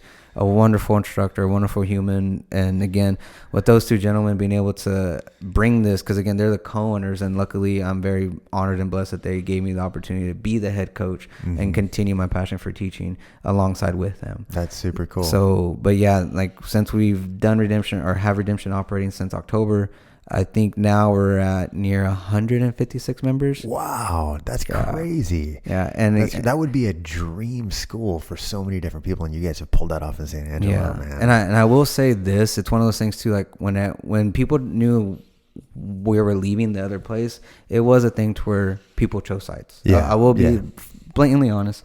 That happens, man. It's jiu-jitsu politics and jiu-jitsu drama, and that happens, man. But then again, it was now since then we've grown with that amount. Yeah. And it's one of those things too. It's like we don't want to stop. We want to continue growing based off for the people. Always also taking things in accountability, what they want, not just like, oh, this is our say, this is what we're going to do. Our way or the highway. Yeah. Like even this past weekend, I held a coaches clinic for our instructors and kind of just giving little ideas and guidelines of if you think about it from a professional world, it's like an HR meeting, but it wasn't that. Okay. Cause I don't want those meetings either. It was supposed to be open, and we got a lot of good feedback, what we can add from the instructor base that maybe we're missing because we're worried about other things. Yeah. Cause it's the same thing. Like every week I'm doing a curriculum base, right? Like you said, like for Miga. So like from my endpoint, and for Miga seen my curriculum when he was here the last time, and he was impressed, but it's one of those things too. It's like, if for me, it was always a thing, like if we didn't have a set idea what we're doing, we're not going to be able to carry on a path to be not stagnant and always want to just progress and progress and progress. And if we're not following something, I mean, you're doing yourself a dishonesty. Yeah. And luckily, like we're able to provide that. And it's something that I take a lot in accountability to make sure that I'm providing that to our instructors, to give them a guideline, but also understanding that they teach different from me. Yeah. So giving them the full reins, but understanding like we're going through this, we're progressing from here to here to here to here. Like this past month, some people were upset, but we did a lot of different takedowns. And again, one thing I want people to be honest with is because now we've got a lot of people wanting to come up in the ranks and competing. Yeah. Well, the match starts on the feet. 100%, man. So if that you're first not, 2 points is going to somebody. Exactly. And if you're not ready to stand and trade with someone, you better know how to pull. Yeah. But even at that, why would I want you to be one-sided? Yeah. Like if you want to pull, if that's your game, perfectly fine. But we're doing takedowns. Yeah. And again, a lot of people had some aches and pains for a month, but it is well worth it. Yeah, it's well worth it in the long run. But same thing, like I said, like going off a curriculum base, understanding what we're doing in our little ones class to our morning class, lunch classes, having a fun. We have a fundamentals curriculum for adults that Zach Marshall wonderfully curated for us, and then also so important to have that. Very so important. And now we're also transitioning to provide a purely fundamentals kids curriculum, to where now that one of our kids instructors I was mentioning earlier, he's taking that lead and providing that, because for a little bit we're doing kind of like a mixture of what we're teaching adults but changing it for kids a little bit. Yeah. But now, like right now too, like in San Angelo, we battle a lot of things for different sports. So one thing with that, we have a lot of kids, but the idea of it is every child is in something else. So the parents are jumping and jumping and jumping and jumping, taking their kids somewhere, and that's their choice. But one thing I've always understood as an instructor is like, if I see a kid tired, I'm not gonna force them. Yeah. They're going to hate this. 100%, man. And if this is just a blip in their radar right now. And like for me, it's like, what is this kid using it for? Is he using it for self-defense? Is he using it for an outlet, social outlet, or is it to compete? Yeah. So if I notice that, and I've had those conversations with parents to where I tell them like, hey, like your child is tired. Mm-hmm. If jiu-jitsu ain't the thing, like, yes, it's understanding that, and this is past conversations, but it's one of those things to where it's like, you need to listen to your children or your kid, because if they're telling you don't like jiu-jitsu, it's because of everything else around it. Yeah. But again, it's understanding our goals as instructors to make sure if it's a kid or an adult, they're having fun. Yeah. And if they're not having fun, we got to assess that. Yeah. But yeah, it's one of those things. So like, we're able to always run off ideas with each other. Always looking for progression, always looking to understand like we're there for everyone and what can we do to make jiu-jitsu a thriving community in San Angelo. And again, I do have a friend that runs another gym, but it's more based towards like MMA, top stuff like that, to where they also do like fitness boot camps, and he just started a jiu-jitsu program. Okay. And again, he also cross trains at our gym with him and a couple other people from his academy. When I know that they're getting ready for competitions, I invite them over. Yeah. So he's someone that I originally started. That's awesome, man. Yeah, and he's someone I used to start training with originally at a past MMA gym that used to be established in San Angelo. Yeah. And then there's another school that is primarily MMA that literally, I think a couple of months ago, they had, I can't think of the actual name, but they had an MMA organization come through to San Angelo and had a pro card or an amateur card or something like that. So that gym is primarily MMA, but they do have like a jiu-jitsu program as well, but basically just no-gi stuff. And then the former academy we were all from as well. So to me, I look at it as I'm very honored to be a part of the lineage of creating, I don't want to say create jiu-jitsu, but have that knowledge of understanding that I was a part of the creation of jiu-jitsu in San Angelo. Yeah. And it's something that I take very, very seriously to make sure it progresses for the long haul in a positive manner. and I'm lucky to be a part of with Zach and Patrick, and even Patrick's wife, Brandy, and everyone involved from all the instructors to create that path. Because again, I know I'm not going to be here forever. And I mean, there's different things that come in between, but it's like, I just want this to continue and be positive in my city. Because for me, it's like, I'm the one that's born and raised there. And coming from the north side of San Angelo, it's not a lot of people get those opportunities. And luckily I was. And I'm going to take it for what it is and never take it for granted. That's super cool, man. I think that, like, I mean, you unpacked so much there, but just the HR meeting, right? I mean, me too. Like that sounds so horrifying to me to have like a quote unquote HR meeting. And I think you're just kind of joking around about it a little bit, but like the idea that you bring in a team and kind of like say, look, let's hit pause for a second here and let's assess what's working, what's not working, you know, and sort of have something that's a little bit more regimented. There's these old, oh gosh, I don't know how you describe them anymore, but like an old school mentality, like, and maybe you came up this way, and I certainly did, where I would go into a jiu-jitsu class and there'd be a random black belt or whoever got assigned to teach that one, and I'd be like, what do you guys want to work on today? Like, let's do half guard stuff. Anybody want to do half guard? Like, or not, that's okay too. Dude, if anybody's, I mean, I don't want to talk bad. It would be shocking to me, the fact that like schools nowadays have these fixed curriculums and everything. Like to not see that would just be so crazy. And I'm hearing more and more about it. And it sounds like you guys are definitely on that train and really organized in that manner, which is kind of interesting. Yeah, it's one of those things too. Like, yeah, like from where what I'm talking about, like these old. I know it very, very well. Yeah. So it's one of those things too. It's like it might not happen anymore. Somebody that's coming into jiu-jitsu today might not ever realize that. You know, that used to be the thing. It used to be the thing, right? And it's sad. Like, if I'm being honest, it's a hard way to learn. It is, and it's one of those things. To like, some of us came from that not too long ago, and that's one of the things too. I wanted to make sure I nipped that in the bud. Yeah. To where that is not the case. If we're not all in the same. And again, coming from a professional setting to like on my end point, like knowing like I have a team, I have a small group of people that I work with at my actual job, and it's one of those things too. If we're not on the same page, we're gonna miss something. Right. And we do have those meetings we don't want to do. Like, we know that. Sure. Like, no one wants to do a Zoom meeting or a Teams meeting. A meeting. Period. Like I don't want to get dressed up to go to this thing, but if I have to better our area of what we do, I'm gonna do it. Yeah. Because I care for it that much. And that's the same thing like with jiu-jitsu. I treat it like it's my full-time job, even though it's not.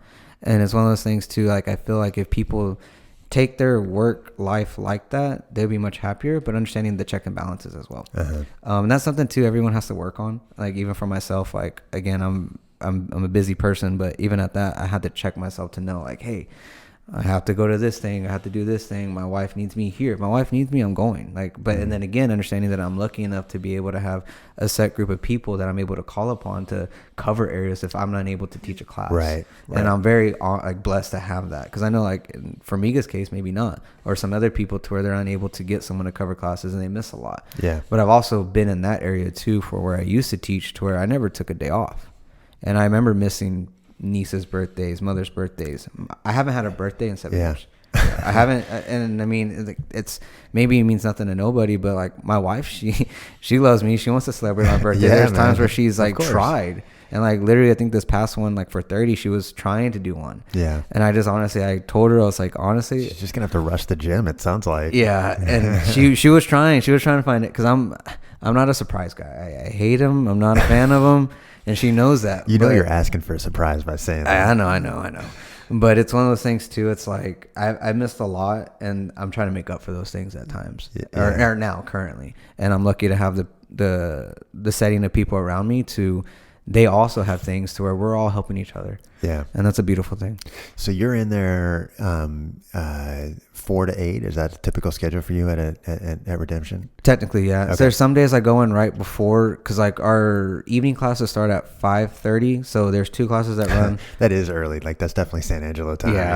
You know? So it's like 5:30 is our first class for fundamentals, Monday through Friday. Okay. At the same time fundamentals is going on for adults, we have our kids class. Oh, okay. So you guys have a big mat. I saw the photos photos of Yeah, the place, man. yeah, The we place have looks two. like a really good space. Yeah, and we're also in a few months, I think, also expanding to get our actual establishments. So those are still technically like roll up stuff, but then they're still right now kind of figuring out which ones we're gonna get to where there are standard mats, and then it's gonna create more space as well. Yeah, that's awesome. But yeah, so like on some days, because I go to the gym Monday, Wednesday, like I go work out before class. Mm-hmm. So again, one thing I've always stressed, at least in myself, is like I cannot also forget about me. Yeah. And it's one of those things too. It's like coming from being overweight, stuff like that, losing a lot of weight, and also I was pre-diabetic twice in my life. Once as a young individual, I think I was like 11 or 12, and again, diabetes is something that runs in my family very, very heavy. I've had family members pass away from it. Again, just not taking care of themselves. Yeah. And it's one of those things that's hereditary, but also it's not a common language in Hispanic culture to take care of yourself. Yeah. And that's one thing. Or ask for help. Ask for help. I have a lot of folks that I'm really close with that background, and they're like, dude, you just don't understand. Like, this is how stuff works for me. Yeah. And it's one DNA. And it's one of those things too, as a kid, like once I was told like you have to be on blood pressure medication, all this stuff, and you have to do this, you have to do that. And luckily I was able to, as a young kid, be able to like lose weight, get in shape, stuff like that, then transition into high school sports, junior high sports, stuff like that. But then hitting that again once I graduated high school, because like in a sense I was lost before I found jiu-jitsu. And like one thing too to hit on, it's like, yeah, jiu-jitsu does save lives because it saved mine. Yeah. It legitimately did, because of the simple fact that I was on a path I didn't know where I wanted to go. I was going to go to the military. I was going to go to college. I didn't want to do either one. Again, different things happened in between that. But then I lost track of myself, meaning like my body, my health, until I found it again, and understanding like jiu-jitsu was a catalyst to that. Yeah. To where it helped transpire into me being able to take care of my body again. Yeah. And luckily it's stuck to where now it's like, again, not having to ever feel that way, but also giving those ideas to people too. It's like, if you don't talk about it and you don't ask for help, you're never going to get better. Yeah. And I've lived those areas of my life to know like, hey, like I have this background knowledge. If I can ever help somebody understand like, hey, your health is as important as that job you're going to, or that party you want to go to, or that dinner you want to go to. If you're not taking care of yourself, you're good for no one. Yeah. And that's one thing a lot of people don't realize. Like you can grind and grind and grind, how people say, like, and then also eating crap, and then them not realizing they're taking time off their life. Yeah. 100%, man. And I had to live that the hard way. Yeah. And luckily I'm able to recognize that, try to help people where I can from my stories. Obviously, like I said, I'm not a doctor. Yeah. But it's understanding that I've been there, I've done that. Yeah. So many people have said that too. And that's what's crazy. It's like, there literally isn't an excuse anymore. Nope. There's an understanding, right? Like, and life is short. Like, look, man, I want to live a super happy life, and I love eating donuts. Like, whatever. Okay, cool. Like, that's fine. And no judgment. You know, like I've definitely have friends that do that. You know, but if what you're saying is different than what you're doing, then like, dude, I don't even want to talk to you about it, because this is so obvious now. Like, right? If you're like, dude, man, oh yeah, I'm getting ready for World, you know, and then the other side of your lifestyle is just not matching that. Yeah. It's so frustrating, because like it only gets harder. Yeah. Right. And so when you're sitting here trying to, like, you know, each year it's marginally more difficult, and you watch somebody that's kind of got this mismatch between actions and words, then it's like, it's very there's so much that's out there. Like, if you don't know by now that like one of the best antidepressants is exercise, or the psychological effects of your food on your brain or whatnot. I mean, dude, get Instagram. Yeah. I mean, like the stuff comes at you at freaking, you know, light speed. I mean, like all you got to, especially if you're a jiu-jitsu guy. So, the last, I mean, I'm at a phase of my own personal jiu-jitsu development where being an instructor is something that's really important to me. Mm-hmm. Whether that's a long-term thing or not, you know, like you need to live in those shoes for a while, and you don't just turn the corner and be an instructor one day. No. Like it's, in fact, I've learned the hard way. Like it takes a lot of practice, and teaching kids has been kind of like the easiest on-ramp for me. Yeah. And it seems like a lot of places need people to help with kids. So I've had no shortage of folks that have been able to take me up on the offer. How do you get involved? I mean, like how have you kind of come into that zone? Did you start teaching kids? Did you start teaching adults, or what was it for you? Yeah, exactly. Like just to do jiu-jitsu in general, I never thought I would coach. Like that wasn't the aspect of it. And honestly too, I never thought I would have jiu-jitsu in San Angelo. I never just thought that was going to be a thing. So like originally for me, I just got into jiu-jitsu just to compete only, because I was looking for that aspect. And then again, like being able to watch the other instructors that I originally trained with at my former academy, and I'm like, oh, this is kind of cool. Like looking at how their viewpoint was and how they provided information, I was like, okay, cool. But then the other aspect too is because my actual want in the world was to be a high school football coach. Mm-hmm. That was my goal. I decided not to go to college. Obviously, that's off the table. Yeah. So then I'm just is that like why is that off the table? Well, because you have to have a kinesiology degree. I got so you. so you have to have or your teaching degree, stuff like that. I see. Okay, that makes sense. And I have friends. Luckily now, like I do have some close friends that did all that, and they are high school coaches. Of course, that makes sense, dude. Of course. Yeah. But I've also heard horror stories. Yeah. So I mean, in every profession, obviously. But then again, like once I realized, okay, like someone, however the shape the world takes, they put paths in front of you. The world knew I wanted to be a coach. I wanted to help people in some aspect. Somehow it brought jiu-jitsu into my life to be able to provide that. Yeah. And luckily I caught that on as a blue belt to be like, hey, like this is something I'm interested in now. Mm-hmm. Well, then you go on with it, and the first class I ever teach was a kids class, and it was an eye-opener. Yeah. I mean, have little Timmy over here crying just because someone touched him and like on the shoulder, and he barely fell, and I'm like what do I do? Like, that's right, man. But it's nobody's done that before. You know? Like this is new. Yeah. And I'm just like, and I look at the side, and the parents like staring at me like I don't like you tense, you freeze. Yeah. But then you get accustomed to it. You get accustomed to understanding like, even the kid, you have to put yourself in the kid's aspect to be like, okay, I'm an adult, but right now I have to understand, like, I have to think like a kid sometimes. Make it fun.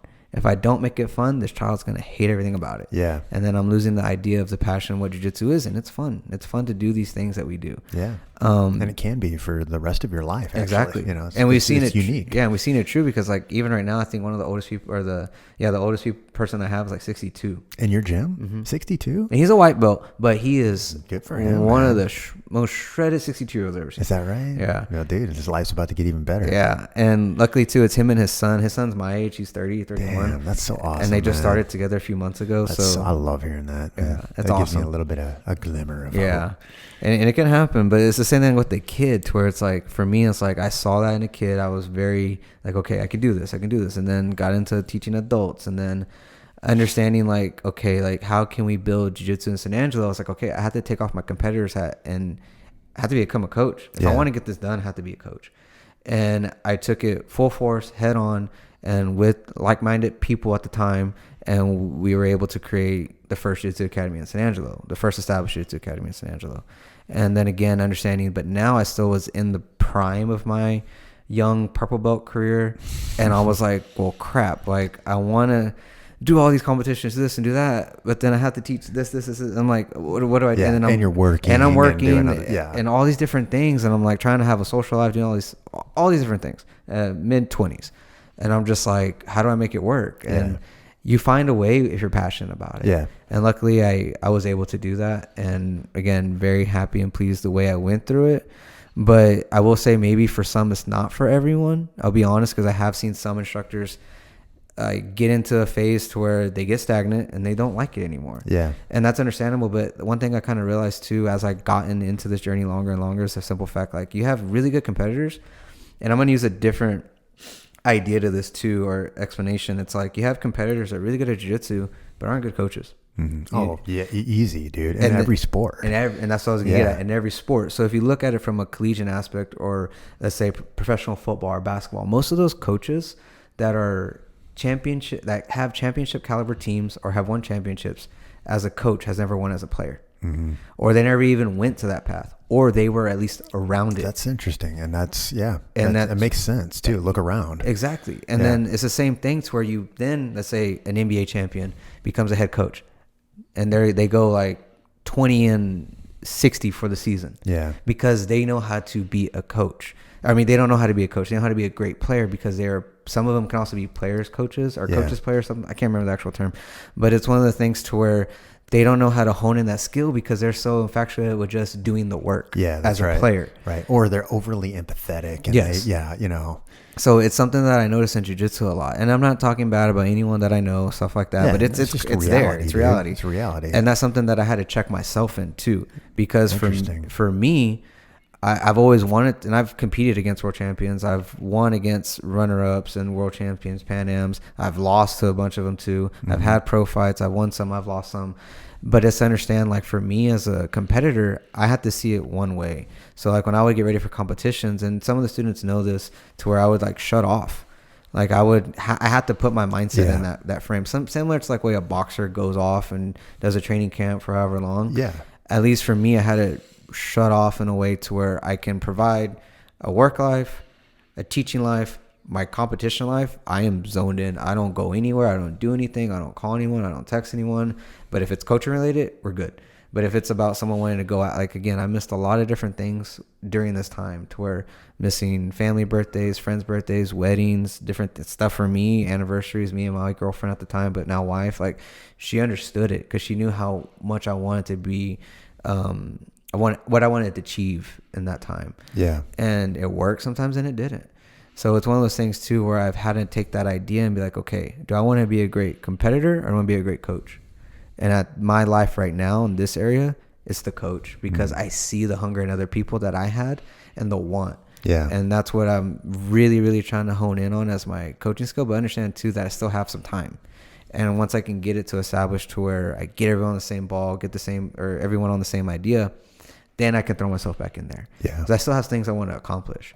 But if it doesn't happen that way, and I kind of took the notion from it when I did ADCC trials in Vegas, it was an eye-opener.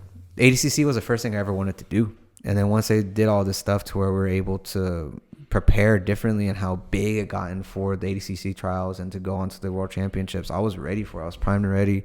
I just competed in my first EBI, got out of the first round with the Kimura with a couple minutes, and then the second one I nearly tore my ankle off. So that's a big difference. Yeah. So then I got put in a nasty heel hook. I got out, but by the time I looked at it, it was swelled pretty much past. To me, it felt like it was all the way to the end of this table. Yeah. And you could feel it, I'm sure. And it was just burning. And then it didn't go the right way. I had to rehab it and to get ready for ADCC trials.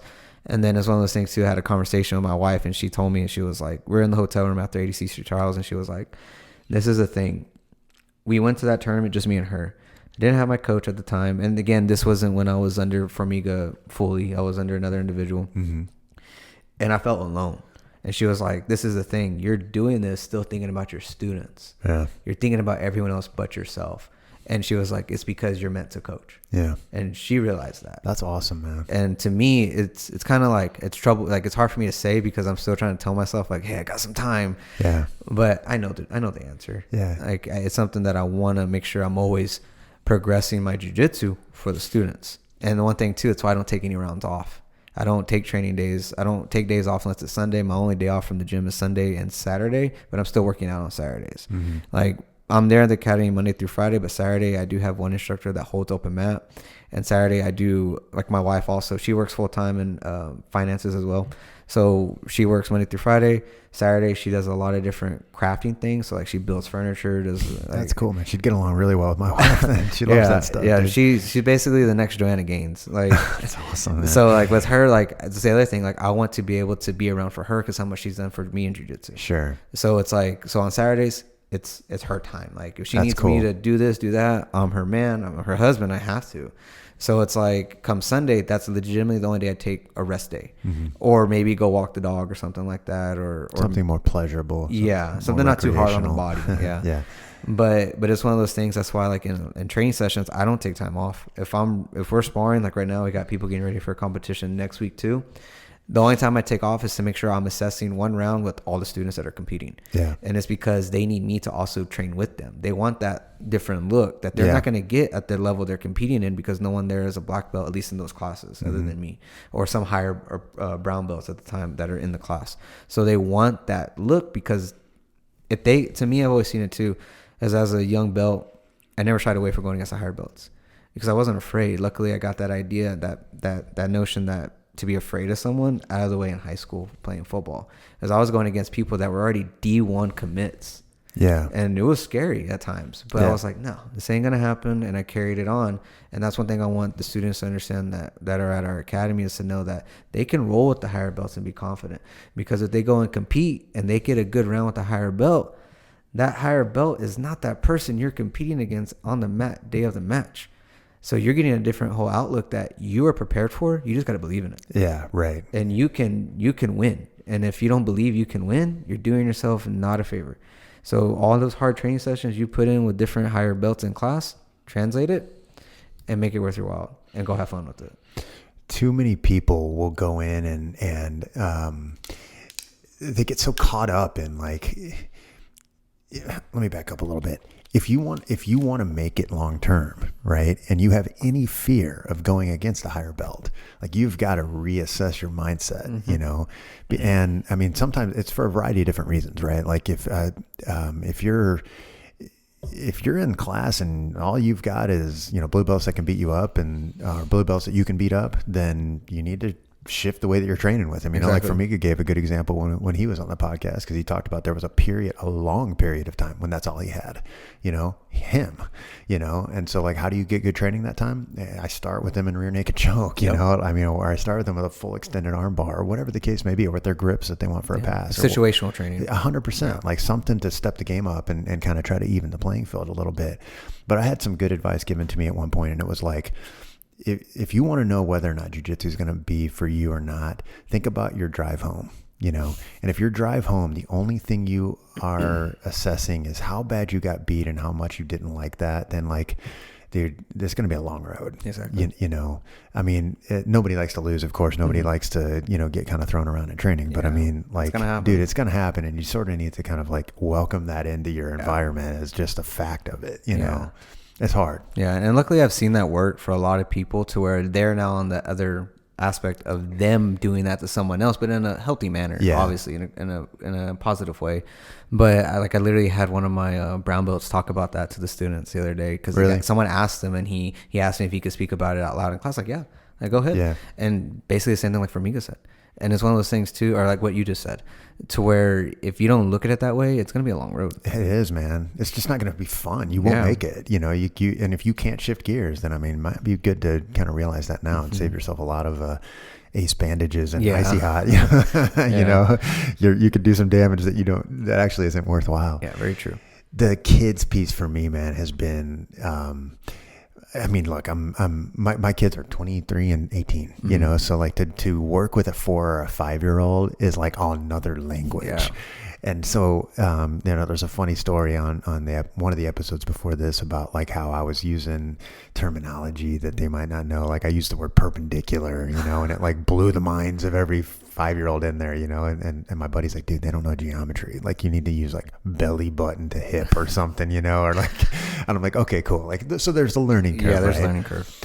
Some of the stuff that they say too, man. I had a kid the other day. We were warming up, and this was at Formiga's, and so Formiga's over there, kind of like, you know, talking to one kid, and I'm over there talking to another, and he goes, how old are you? And I'm like, I don't know, I'm probably about the age of your parents, you know, or something like that. I don't remember what I said. He goes, yeah, I thought so, because your hands look really old. I'm like, no filter. Yeah, they don't hold back. Yeah, it's a trip, dude.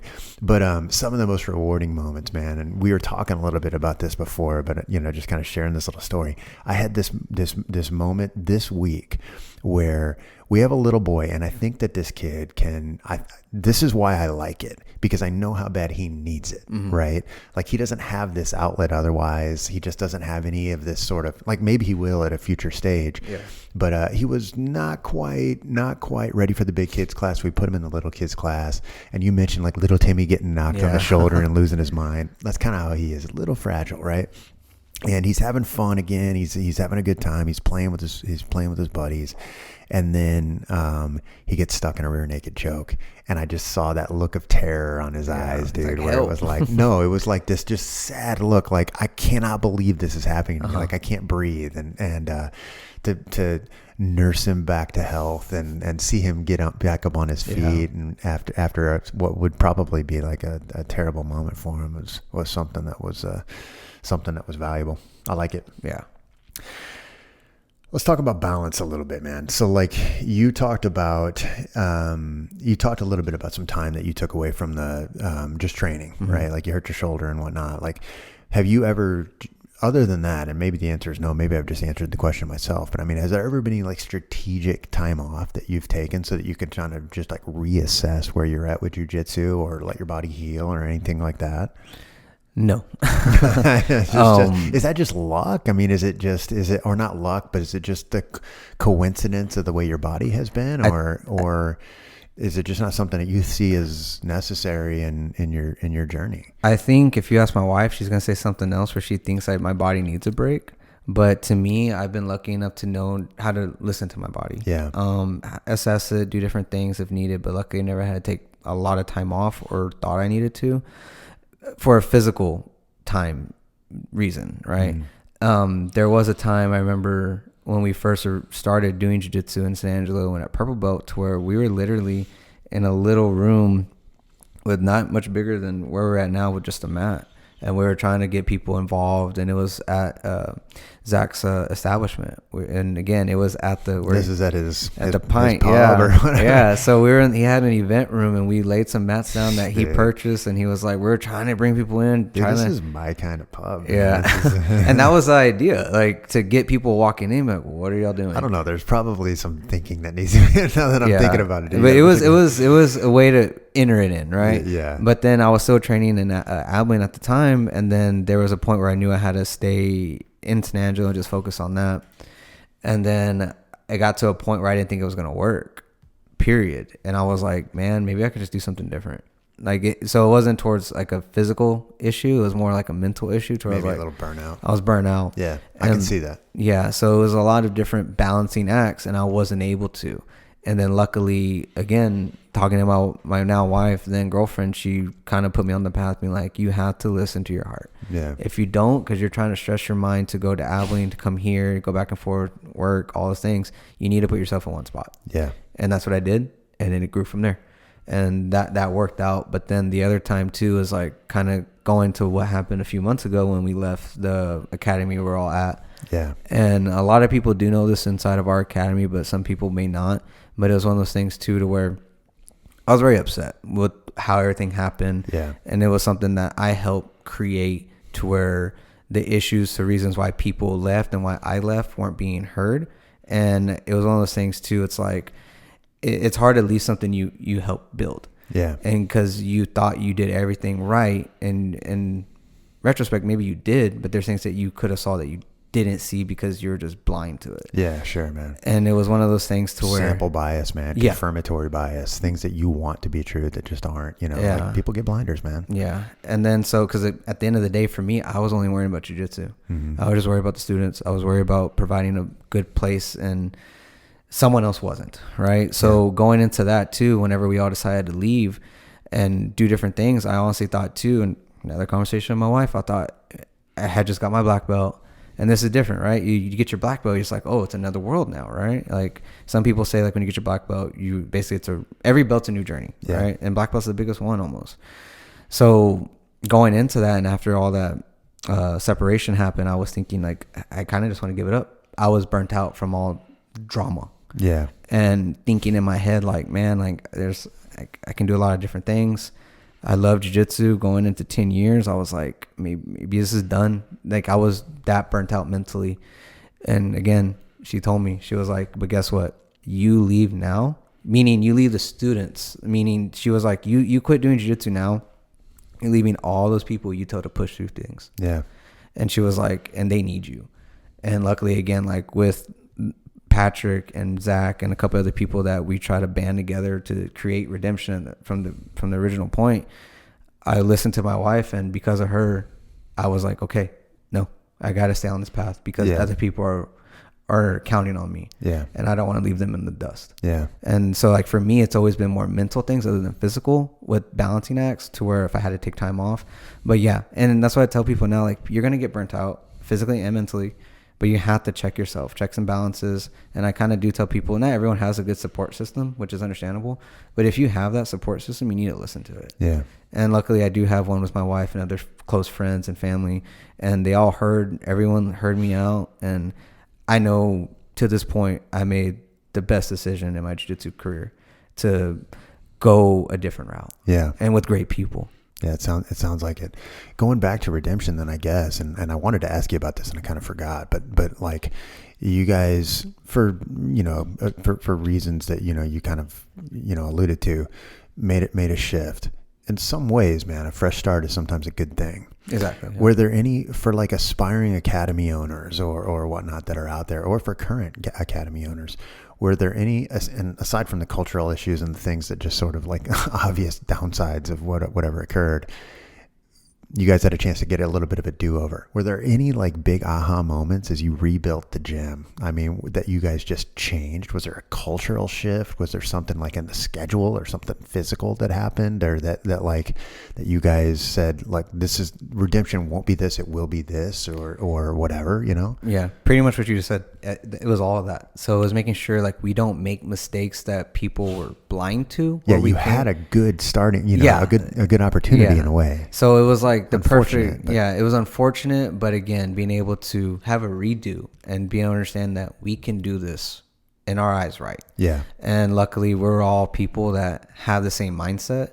So it was one of those good things to where we knew where we want to go, we knew how we're going to do it, and we were not going to make those same mistakes that other individuals made. Yeah. And to say in a calmer way, but yeah, it's just one of those things. It's like, everyone does make mistakes, but it's one of those ideas. And I learned at a young age, like if you don't own up to your mistakes, putting a Band-Aid on something isn't always going to be the fix. Yeah. Because when it rips off, it's going to suck. Yeah, man. The wound is there. Yep. Yeah. Culturally, you guys, you made a comment earlier, like a school for the people, by the people, you know. I mean, how does that manifest itself, like through a new student walking in the door? I mean, what should people take away from that? I think it's something that they see once they get there. Yeah. They see people in a sense, and so when they walk in, let's say it's someone, they're just brand new. They're just coming in here to check it out. Yeah. The first thing they're going to see is probably an Air Force guy. Yeah, most likely. But also too, one thing with it too, everyone does their research. So even at that, people will look up Jiu Jitsu San Angelo keywords, Instagram, Facebook, Google, everything. Yep. We pop up, other people pop up. Or again, Instagram is one of the bigger ones because they can latch on to, like, let's say, for example, me. They look up, they find out who's the head instructor, they look up me. Yep. I'm an open book. Yep. I'm very open. Everything that's on my social media is there for a reason. I don't do the Facebook thing as much, but like Instagram, I put everything there. Dude, I don't even know how to use it. I'm like such a freaking white belt at this, man.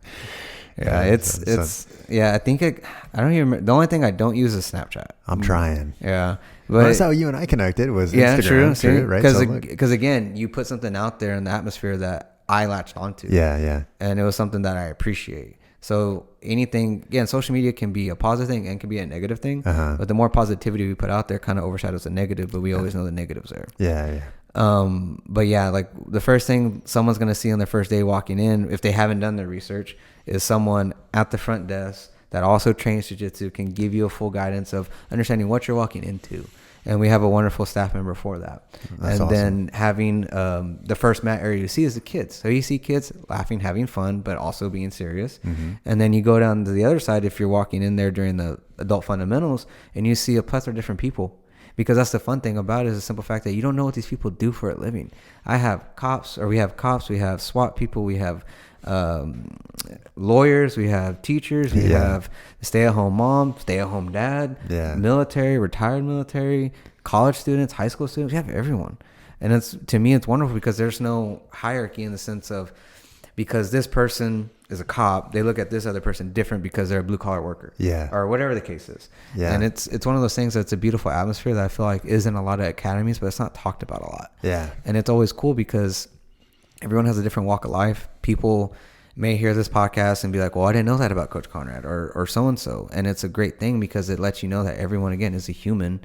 Everyone has great things about them. Also some things that they're not too proud about. Yeah. But when you go into jiu-jitsu, you put your uniform on. If it's a gi, if you go on no gi, you're just a person trying to train. Yeah, man. That used to always be like my sanctuary about jiu-jitsu. And one of the things that I like the most is just being in an incredibly stressful environment all day, where I was like, kind of like scuba diving, so to speak, mentally, like I'm deep underwater, to have a place where I could come in, whitewash all of that stuff, and I don't care who this guy is next to me in terms of, like, is he a lawyer? Is he a cop? Is he a factory worker? Like, it doesn't make any difference. In fact, we probably don't even have time to talk about it. True. He's my training partner. I see him every, Monday, Wednesday, Friday. And I'm not letting him get on top today. Yeah. You know what I mean? Because I remember Monday night or whatever, whatever the case may be. And like for the longest time, I mean, people that know me, they, obviously, man, you make friends, you get to know each other and whatnot. But like, I mean, I think people thought I was like a pilot or something like that. Like, I don't know. It was just, that's what I liked about it, man, is that it's sort of, there was this, like you mentioned, sort of this collapsed hierarchy of things. It's all about the mats, man. I mean, here we go. Yeah. And very simple to that too. It's like, but people don't understand too. It's like some students don't know that I don't do this full time. Yeah. And they'd see me there always, but they don't know that. And it's like a way, it's like, well, I'm not going to tell you that. Like, it's not a conversation you're really going to have unless it gets brought up.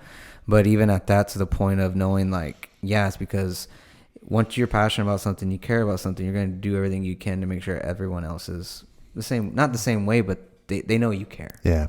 And I feel like that's fed off all of our instructors, not just me. Yeah. If you get a place that can bring that vibe up and bring that culture out, one of the things that people don't understand, well, I shouldn't say that in such a general way. I think a lot of people misunderstand what it takes to be a full-time instructor or an instructor that is putting their full-time remaining energy into it as if it was their full-time gig.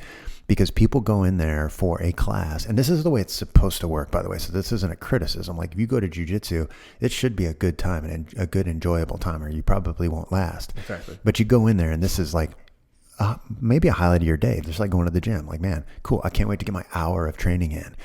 And you see the folks around you, you see, Coach Conrad or whatnot. And I was like, dude, what a life, man. I mean, I get a chance, like you must love this. Or you see Formiga, and it's 7:00 at night and you're getting your rounds in and whatnot. And he's still freaking pumping it out. And you got music going and everybody's, kind of high-fiving and whatnot.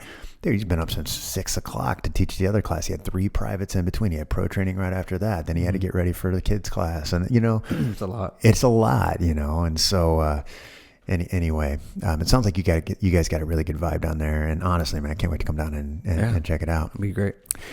New white belt walks in. What's Coach Conrad's advice to the new white belt? Whatever walk of life they've got. I mean, what would you want them to hear as they get started on their journey? Stay consistent, but pace yourself. Yeah. And what do you mean by pace yourself? So pace yourself as in, again, I think I know. Yeah. And everyone's different. And that's one thing I also have to regulate to myself when I see someone, because you have some people that they learn quick. Yeah. And that's one thing and they got the fire burning and they got the fire. Dude. Like, can I just sleep here tonight? Yeah. And I have those guys. Yeah. And it's one of those things too. It's like, I don't want to hold them back, but also don't want them to burn out. Yeah, man. I worry about that as well. Yeah. So that's always my main thing with the fundamentals people coming in that are brand new white belts. They're only doing fundamentals class. Like we hold them at least a couple. So one thing, like with our structure, they're able to do all the other classes. The only class that we kind of hold people back for about a couple months or so is our advanced class that I teach at night. Okay. Because they're going to be confused. But the idea of it is I want them to get a good establishment of consistency for those fundamentals or the other all level classes that do provide rolling. Because in our fundamentals, we don't have any rolling in there. Yeah. It is just technique and positionals. Gotcha. So, and with no actual submission locks. Like they're learning them, but we're not applying that 100%. I see. So, but they're able to go to a lunch class that has sparring. It depends on their schedule. Yeah. The only reason I don't want them to go in the advanced class is because how am I going to teach them inverted things? Yeah. If they don't even know how to turn on their shoulder. No, it's tough. Yeah. And then, so like, that's also why I implement a lot of positional training to where they're able to put themselves in stressful situations regarding to one position and then go from there. But there's some people I can't, I have to let them kind of be in like a butterfly and let them fly their wings and whatnot, because I know that they're able to latch on information quicker, maybe than someone else. So it's one of those things too. I think it's a case by case scenario, but it's always to the point to where consistency is key, but pace yourself. Consistency is key and pace yourself. It's a lot of people have said that, and I think that's probably easier to hear than it is to do. Because if you get that fire going, like I've seen those white belts that are like, dude, like I can't wait for class tonight, and you're like, oh man, I hope you can keep that enthusiasm up, and that's what I mean by that. It's like, you have to understand, you have to keep that going, but then what happens when you get your blue belt? Yeah. So, I know. Or when you come to the advanced class, and you know, like you're going to get a different aspect. Your athleticism is as much of an advantage or whatnot. We have a similar situation like in our early morning class. So Tuesdays and Thursdays, I go to the 6 a.m. class, and it's all ranks, all levels, you know. And so for some guys, this is the only training that they can do. And so if you're a new white belt, and we've had a couple, it's not common, but we've had a couple people that have started in that class. So, you know, I mentioned earlier this week, we've been doing deep half escapes.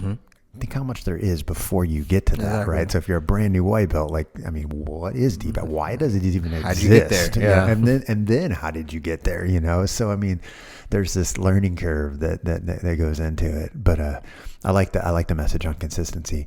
You've got a unique situation in that, you know, that there's probably quite a transitory nature in the San Angelo Jiu Jitsu community, in the sense that you get a feed in from the local university, ASU, or you get the base, right? So it's probably not uncommon, and tell me if it is, but it's probably not uncommon to have some folks that have already got a little bit of a few stripes on their belt or whatever, you know, maybe they're blue, purple, brown, black, whatever.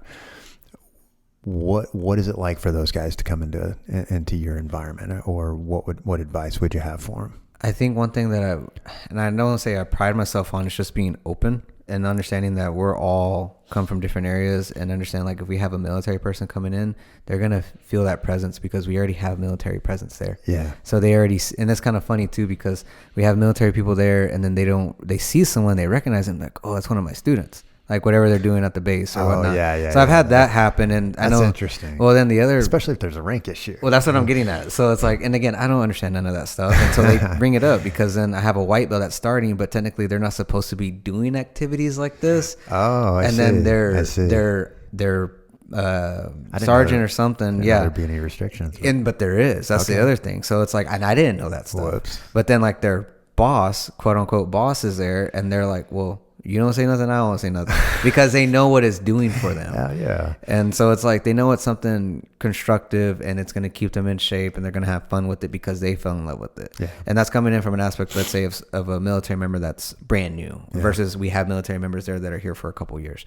But then getting people that are just coming through for a little bit, and they see that atmosphere, they see a couple people here that they don't know they are military until, let's say, they put a piece of clothing on, or they see them go to their vehicle and they see something resembles something to do in the military, and then they go to me, and I've seen it and I've heard it, I've had them tell me it's like it's home. Yeah. And that's what I'm happy that I'm able to also help provide, again, not just by me and my classes, but with all of our instructors, to provide a home for people. Yeah. And same thing to the colleges too, because like sometimes I just had a young lady come in from I'm not too sure if she just transferred to ASU or something like this, but she just came in a few months ago to where she's from the Houston area, I want to say. Okay. And she was already a blue belt. Okay. Cool. And she's wonderful. She's great. She's competing next week.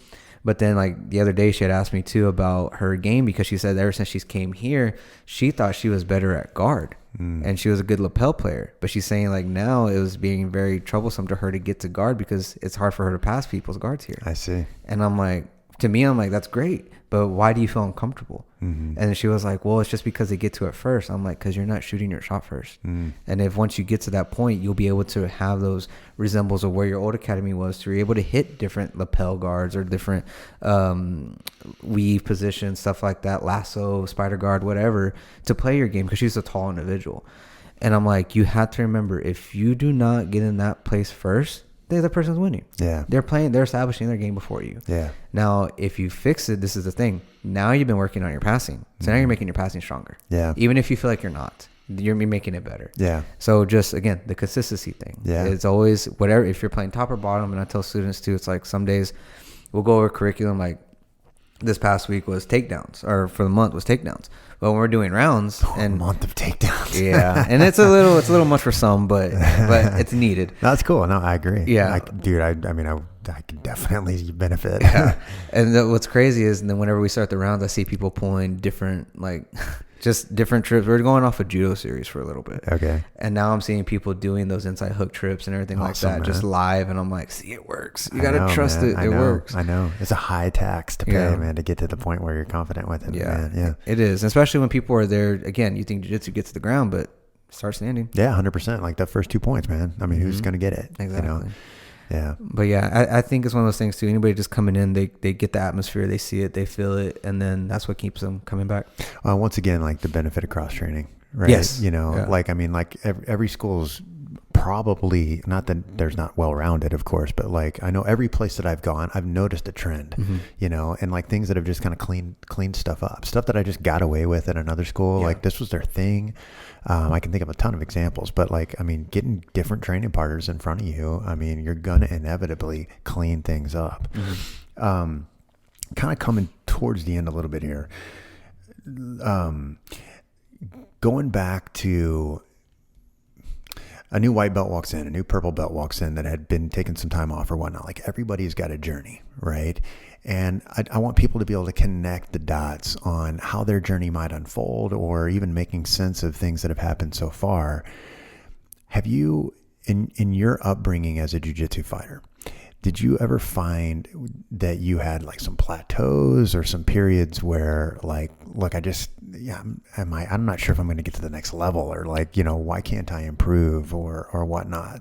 Like, I think that so often people like, you know, you do get that short-term dopamine hit, right? Yeah. You're a white belt. You just came in, you learned some new skills really quickly, and things start cleaning up. The margins start going away really quick as you get deeper into the ranks, obviously. Has that been your experience as you've trained, or did you have kind of a linear straight up path, or what was it like for you? Yeah. I feel like it went linear for a little bit, but then it did go to a point to where, again, believing in yourself can also be a very difficult thing to do. Yeah. And again, people see progression in other students, meaning like a training partner or something, to where they see their training partner like progressing before them or different things. And again, to me, that bases off consistency, but also it's believing in yourself. Yeah. So like if you're a competitor or whatever and you're competing a lot, but you're not doing as well, but then you see someone that doesn't compete a lot and they do get promoted, but then it's like, well, you don't, that's a different path for them. Yeah. If you choose to compete, maybe that instructor's looking at a different output for you, or like how they progress your skills, because they know you want to do more in a way. But it's understanding too that I've been there. I felt those things to where I felt like I was probably better than some people in a way. And I know that's terrible to say, but it's one of those things too, because I don't know. You don't know what everyone goes through. Yeah. To where they're able to be consistent. Why are they being consistent? Maybe because, like you said earlier, that 1 hour or however long they're training, that's their hour to disconnect from the world. Yeah. That's their hour to do something, to the simple fact that they're able to enjoy something that brings the light of their day, versus someone that's just there just to be there. And we do have that happen at times. I've been around people like that, but it's to understand like everyone's journey is a little bit different, and also how they partake in their journey to what they're using it for. Like some people progress quicker because they have a chip on their shoulder sometimes. Mm-hmm. And it could be a positive aspect, could be negative. And I've dealt with some negative stuff like that before too, where you have to talk to people, be like, hey, like, why are you trying to heel hook all the white belts? Or why are you trying to slam people? What's really going on? Yeah, like what's going on in somewhere else, right? Yeah, and you get to understand people. And I understand that because I have had those things happen to me, to where I use past traumas to where I had to use that as fuel, but in a constructive way. Yeah. Never in a negative way, constructive, and to me, to where I always push forward. And the simple fact of knowing that, again, that hour, especially when I was just training jiu-jitsu, that hour was my safe place. Yeah. And again, having to travel to go train in my original academy, it was like, it's a lot of different things in your head. Like you're trying to get there, you're trying to do this, you're trying to get there on time. Yeah. And then, but when you're there, it's quiet in your head, other than you focusing on someone trying to swing an arm bar or something like that. But there's nothing you can focus on other than what you're in the moment. Singularity focus, man. Exactly. Straight up, yeah. So that's why it's like for me, and also with competitions, I've always had, and also going back to like high school sports, is always using some sort of fuel. Mm-hmm. Whether it's something that I feel like I did wrong in training, if I felt like I did wrong, and something to make myself feel better in a way, to know I can use that as the push that I need. Because if I get in a bad spot, I know I've been in worse spots. Yeah. In life, in different aspects.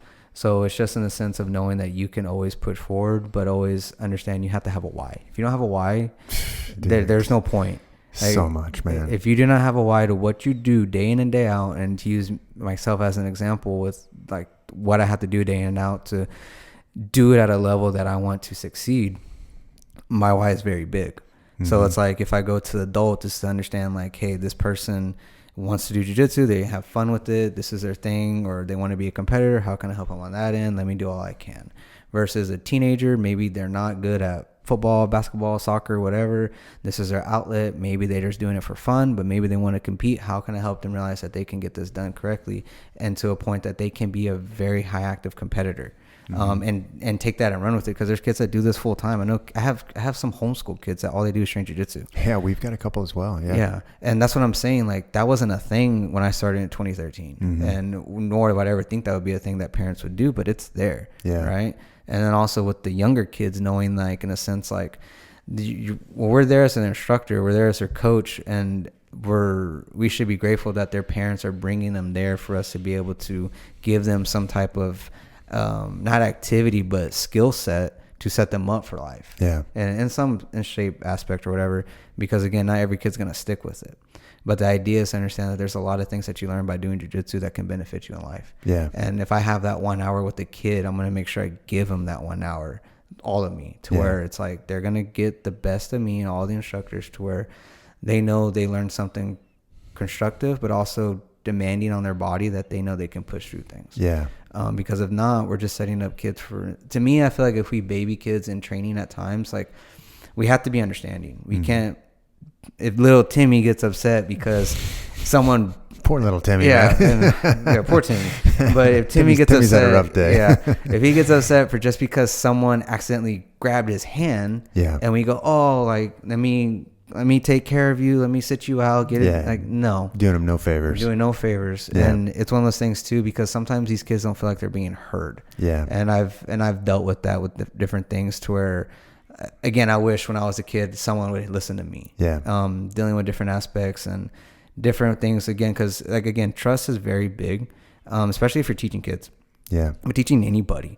So it's in the simple fact of, you have to take it for accountability that you're helping someone get better at something, and if you don't realize what you're able to provide is in a positive way, you're taking your power for granted, because it is a power for that little bit. Because if you are someone that abuses power, I don't have any respect for that.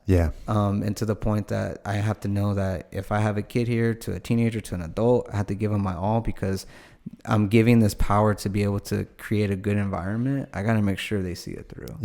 And understanding too, like I was mentioning, like with kids, is understand, like, if you feel like you're not able to speak about something, doing, like, I've had a lot of like, kids will come and tell you a lot of random things, to where something going on at home, or they're getting, and I've had that where kids are getting beat up at school, and they don't tell anybody. And like I said, like, for me, like, I've had that happen to where I felt like I couldn't speak about something because I was told not to as a kid, to where someone of, say, in a sense of, and getting deep, is more towards someone that was a family member that took advantage of their power to me. And it's something that I had to realize as a young adult that I had to push through, but it kept secret for so long. To the point, like I don't know if you ever saw, like, what is it, like those, what is it called? Like those cop shows or different things where they have people, and, like, again, having to deal with people that unfortunately don't know why they do this, but molest children. And to the point that they take advantage of their power because they're an adult and do different things. And the point of that, to my point, is to understand, like, we had to teach these kids not just jiu-jitsu, but how to speak and how to be proactive and understand that their voices can be heard. Same way, like an adult, like the same way if someone goes, well, I don't want to take this role with someone, I don't want to roll with this person, whatever, they're establishing their point of view. If a kid doesn't feel that way, we're doing something wrong. And I know that for a fact, because it's one of those things to where I didn't get that outlet to speak to someone. So when I have a kid here training, I want them to understand that you can be heard, you have to be heard. And luckily with jiu-jitsu, we're able to kind of give them some self-confidence to where they're able to speak and say if something's going on. Because if I feel like a child can't speak, I know what that's like. And it's bigger than jiu-jitsu. So it's just one of those aspects to where when I'm training anyone, I'm looking at how can I benefit them for that day, but carry on in life. I love it, man. I mean, if you can think about a why for anything, I mean, that's about as powerful of a why for jiu-jitsu as you can get. And you're right. Like, I mean, it's you know, our metaphorical little Timmy here. I mean, like, you're doing him no favors by coddling him in the corner. That's a lot different than approaching your hour that you get with that kid as, what can you do to make this the best hour in his life? Because you have no idea what else is going on with home. him. Yeah, you have no idea, what kind of an impact that you might make. And I mean, just going back to the why, I mean, I've said that a million times as well. And I believe that just like you do. I mean, long term, I mean, eventually your body's going to give out. Your skill level is only going to, adjust, right? Or your ability to apply the skills anyway. But that why right there could be something that just grows more and more powerful. So I mean, that really relates and hits home with me. You're 30 years old. Mm-hmm. You get to enter the new phase of masters divisions, I suppose, which is probably a welcome relief, having never competed in black belt and yet alone at the adult division. But you look like you're in good shape, man. I mean, you've taken care of yourself, obviously, and you sort of shared some of your background and some of the path that you've gone on. But what would you do differently? I mean, if you could change anything up, and maybe it's nothing, maybe you well designed your path and you're happy. But is there anything that you would say that, like, the last 10 years of your training and your development, if you could have changed it up and you think it could benefit somebody, what might that be? To believe in myself more. Yeah. So like, if I think of anything, it's more to the competition points, to where it's like, there's days where like you feel like you're good, you have your routine, you do this, you do that, but the day of the match doesn't reflect your training. Yeah. And I've had competitors can agree to that too, where it's like they felt great, they felt a good training camp, and they get there and it just goes out the door. And it's just, why is that? I'm sure there's a book out there on this. And there's probably a bunch of them. Yeah, but probably. It's to the point to where it's like knowing a why. If you don't know your why the day of the match, I mean, you're going in there blind. Yeah. And again, you've had good days, you have bad days. But if I was to look at anything, I'm looking more as into my competitor aspect. It's just understanding that if I have other people that believe in me, you need to believe in yourself. Yeah. And that way you can, sky's the limit. That's a good way to look at it, man. That's a good way to look at it. Closing out for real. You've gone, I mean, tumultuous journey up and down, building the bedrock for San Angelo Jiu Jitsu, basically, and being a part of the genesis of something which is really unique. Yeah. Like, you don't see that anymore. And like the days are kind of gone where Jiu Jitsu's got this mystique to it, right? I mean, like, you can get the information kind of anywhere. And if you're in a metroplex like this, I mean, you could go to a street corner and have 4 Jiu Jitsu schools. I mean, and that's not really that big of an embellishment. But, what's next for you, man? I mean, like, what's the next phase look like? Like, what can we look forward to? Honestly, going back into the point of like thinking about like future ideas with just coaching. So it's like, I know like the competitor part is probably going to come. I say this now, and I've already told my wife my day or my year 35 is when I want to stop competing. Okay. But that's the idea. I almost want to put a calendar reminder out there and see how accurate that is. Yeah. I don't know. And right now, that's what it is because of how many people I have that want to compete. And I want to give them the full focus. Yeah. But right now, it's really just making sure we can keep this stride going with redemption, making people come in and they want to stay, they want to train, they want to have fun, and making it I just want to grow it more in the community.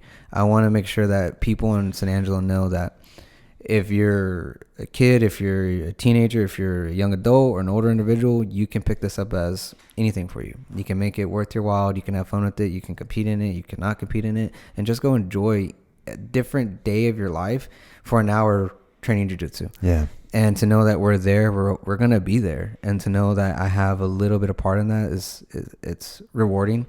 But I want to make sure that I'm giving my full effort to it.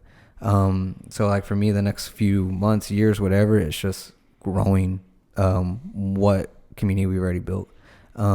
Personally too, it's like different career stuff, with outside of jiu-jitsu that I do as well. But to me right now, it's the focus of redemption. That's awesome. And man, I just want to keep it going. That's awesome, man. It sounds like you guys have got a great story down there. How do we close things out? 2 hours in, once again, I mean, every time we unpack these stories, man, it's always amazing what comes out. I know for a fact, I mean, just having gone through this with you, you're in a unique situation because like you and I hadn't met until 30 minutes ago or 2 hours ago, I guess. And I mean, hearing your story, I personally know people that I will forward this to right away because I know that they'll be able to benefit from it. Any closing thoughts that you want to throw out there before we wrap? Not that I can think of, other than I want to make sure I get you stating you're gonna come to San Angelo. It's on the record, bro. It's on the record. Come to San Angelo. I'll find out when Formiga's going down again, and I'll either hitch a ride with him, and if that's not in the near future, then I'll come myself. Yeah. So I think it's September. Maybe. Okay. Maybe. What's going on in September? Well, I can't give that away just yet. Okay. So it's one of those things like luckily something big for some people. Okay. Awesome, man. Cool. So always trying to give back to our students. Let's 100% stay in touch on that. Because I would love to be a part of whatever big thing is going on.